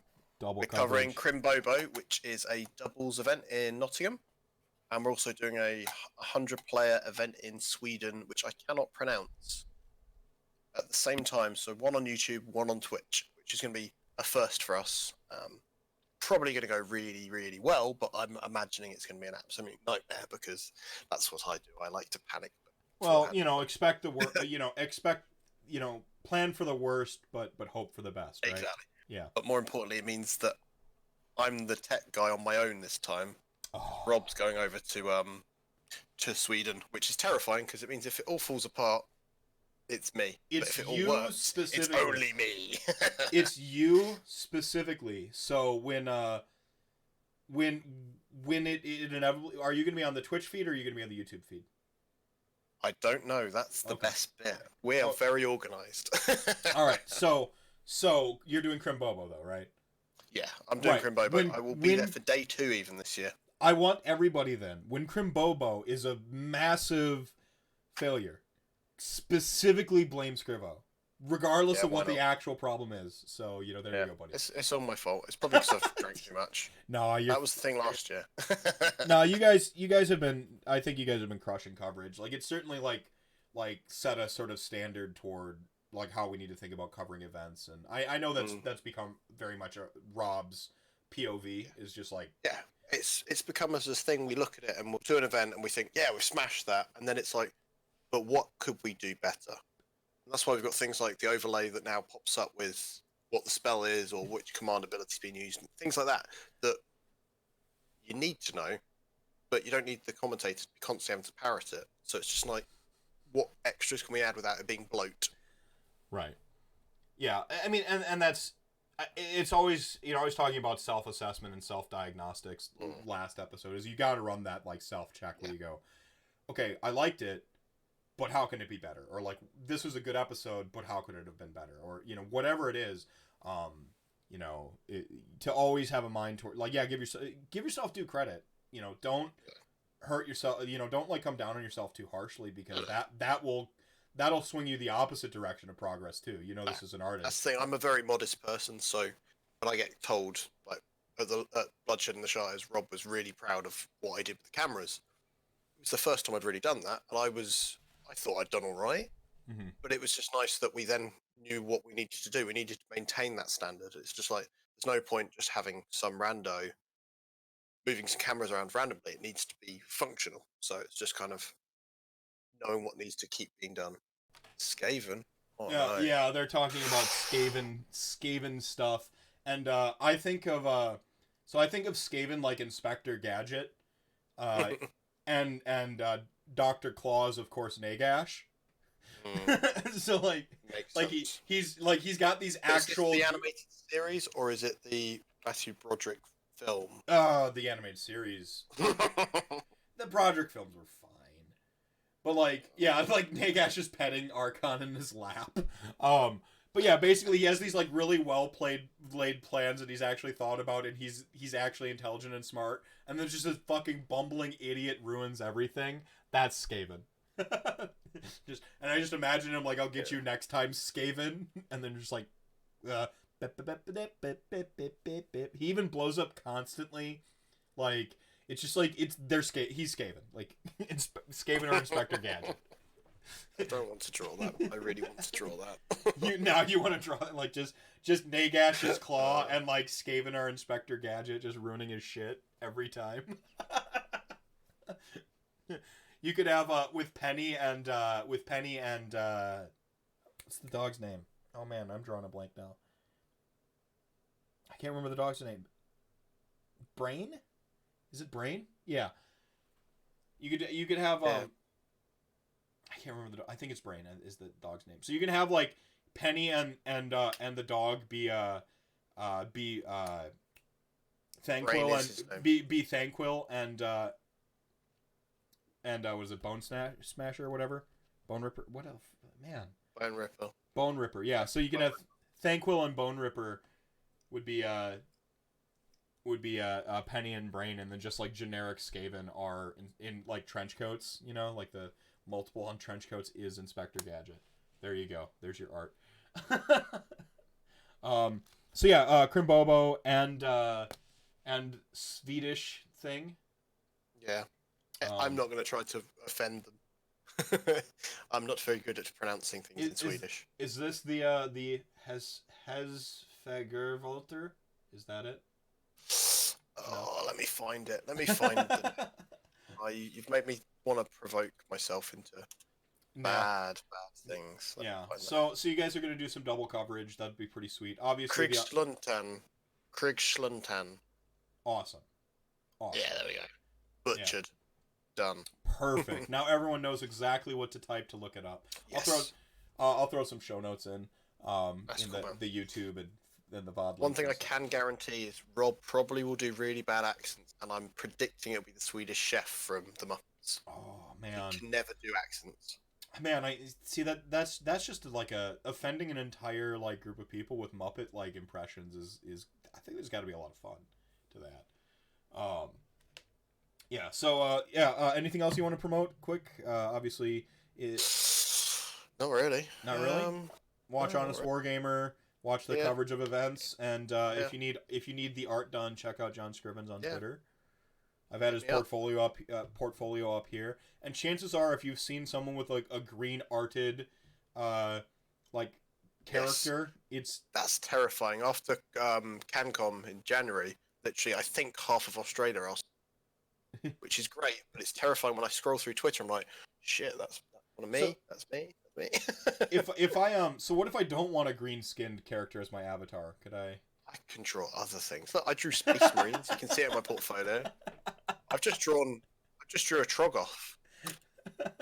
Dude, the Troggoth looked really good. That was like actually a third Troggoth. In fact, let me just send you a DM.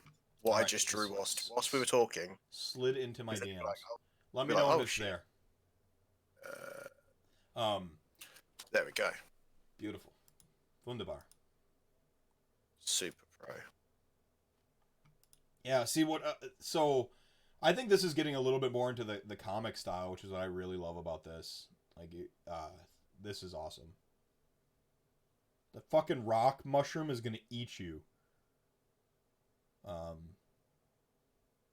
This is awesome. I actually really like this, man. I saw you drawing up something else, just like in your... I think it was also a Troggoth, and that was looking really good. I've done 2 dank holds, and this guy was like, I want a rock guy, and I was like, yes. Was this a commission, or were you just like... This is a guy. There's a slight beard. Oh, I see.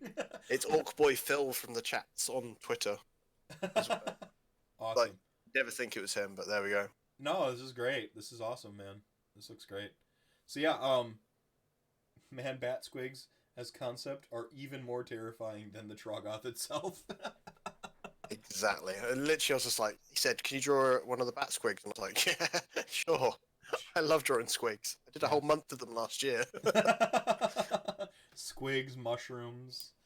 Yeah, all right, it's man. Fun. All right, chat gang, thanks for hanging out with us tonight. If you're watching this back on YouTube, you know where to find me. The links are everywhere. You can watch the stream live on Twitch. I always Which is amazing. Yeah. I mean, Twitch is where chat's a part of the discussion, and that's something that I can do that other content isn't necessarily doing, and so because there are better. That's nice. There's better production out there. There's people with that go even more in depth on some of the knowledge aspects of the game, but I like to bring chat into the discussion and talk about some of these sort of AOS adjacent topics with people, like comic books. We talked a lot. Like how do comic books relate to Age of Sigmar? Well, here. That's one thing we didn't touch upon. What's that? We didn't touch upon Marvel and Games Workshop doing the whole licensing out to Marvel. Yeah. Oh, that's right. How do we miss? That was like the one thing that ties them together. Yeah. Well, you want to go real quick? Yeah. Should we go for that? Yeah. I've got time. Right on. Yeah, I think it's quite exciting because when you look at any licensed comics, they tend to be a little bit hit and miss. Mm-hmm. So, like a good example of them when they really work quite well, to me, was in the 90s. Malibu Comics used to do like Star Trek ones, and they felt like a true follow-on to each of the series. But then you get something like Sonic comics. People get really, really, really into them, but they can be quite hit and miss. And then those were under the Archie, right? Like they were in the Archie. Yeah. Yeah. Because people have very much defined what they want of it. Games Workshop have had kind of a bit of a troublesome kind of period, I think, with comics, because obviously it's part of Black Library, and they were quite cool. They were very much. I think they took in a lot of.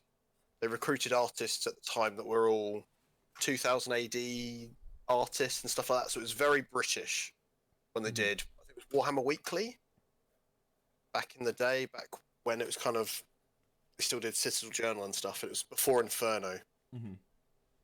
And that was all done in-house, but it was very much, you could see that they didn't really know what they were doing. Mm-hmm. I think, if I remember rightly,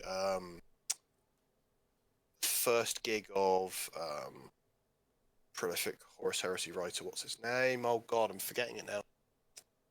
Flip. See, I don't read Black Library books. It's a meme. The guy that basically remade Guardians of the Galaxy for Marvel. Just blanking his name. Gunn? So... Oh no! The actual comics. Wrote Horus Rising. This will help me find him. No, I do have Dan Abnett. There we go. Dan Abnett. Yeah. Yeah, Dan Abnett. Basically, his first gig was writing a comic for Games Workshop. See, that's the dream for me, is to like release novels and other stories so that I can eventually land the cushy gig writing comic books. Yeah. Like that's the direction I'm working is toward comics, because I love the visual plus the literary, how they intersect, because I mean it's just there's nothing quite like a comic book. And obviously the previous comics that then came out, they did that. They licensed Titan Comics, which is a London-based company that do quite a lot of licensed stuff. So like they do all the Doctor Who comics, do a lot of licensed properties really. Very little creator-owned stuff. I know one of the editors there. He's a nice guy. I think they were struck kind of that they only had so much of a budget, and the approach they took to it was doing mini-series. They did some Blood Bowl ones. Mostly it was 40k. There was nothing for Age of Sigmar, which was very kind of like odd at the time, because I thought they got the license to do this stuff just as Age of Sigmar dropped. I don't think there was anything for them to work from. Well, the world wasn't. They hadn't really filled in a ton of the lore yet, which is something we touched on a little bit earlier.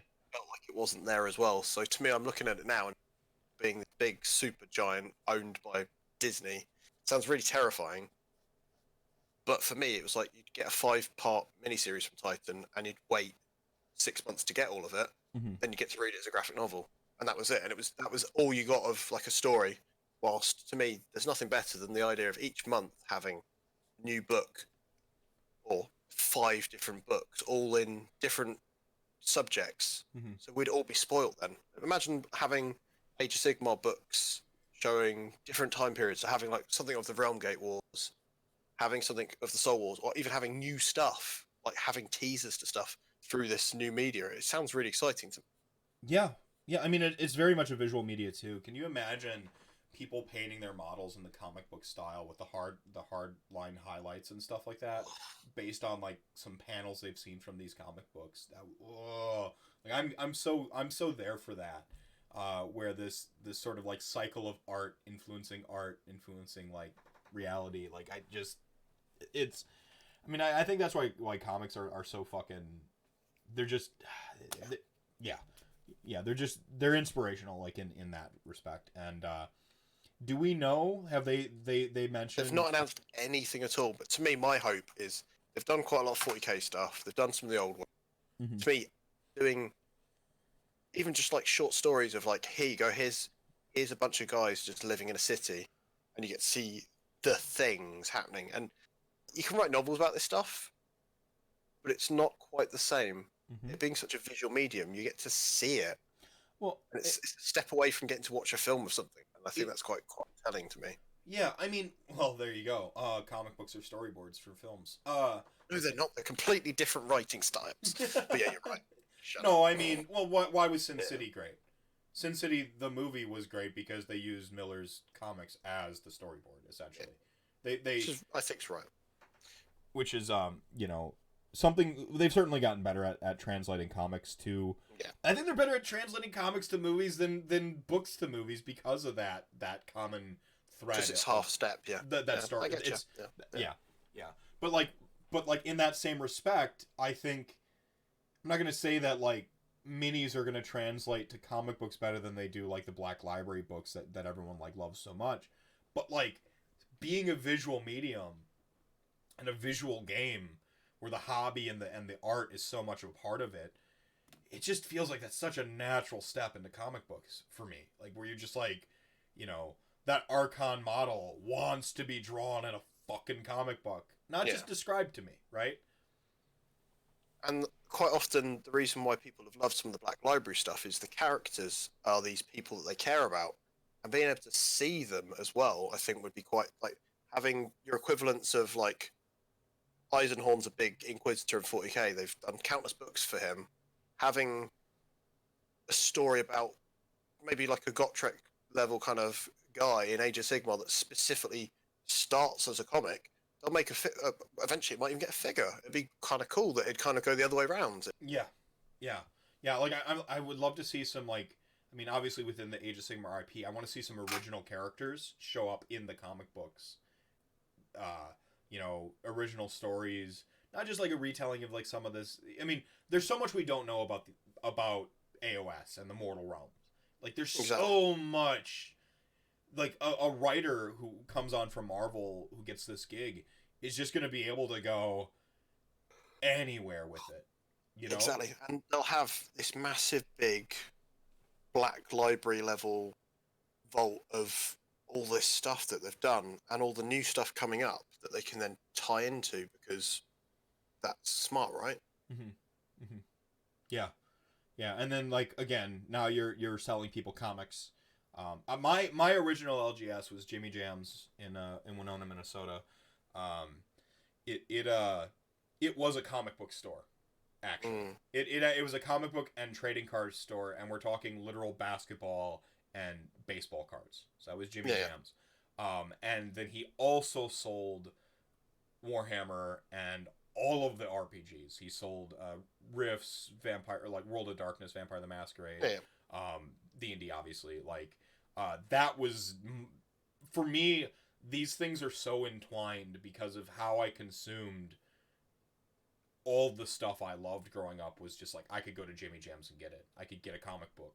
You know, he's the one who recommended J. Michael Straczynski's Rising Stars to me, which I would have never read because at that time period I was very much Vertigo, DC, you know, Marvel. Like I just read the kind of mainstays of stuff, and he recommended this to me, and like that was that, you know, like, and to actually, I can imagine, you know, future.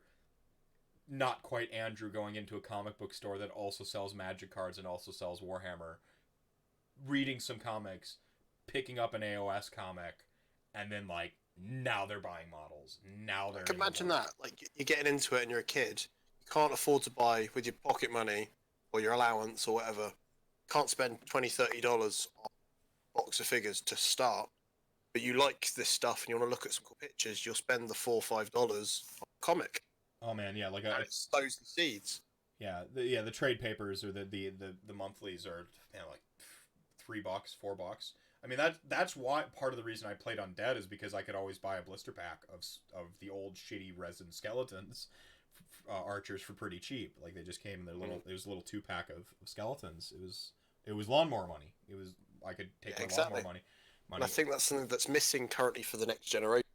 That I know that.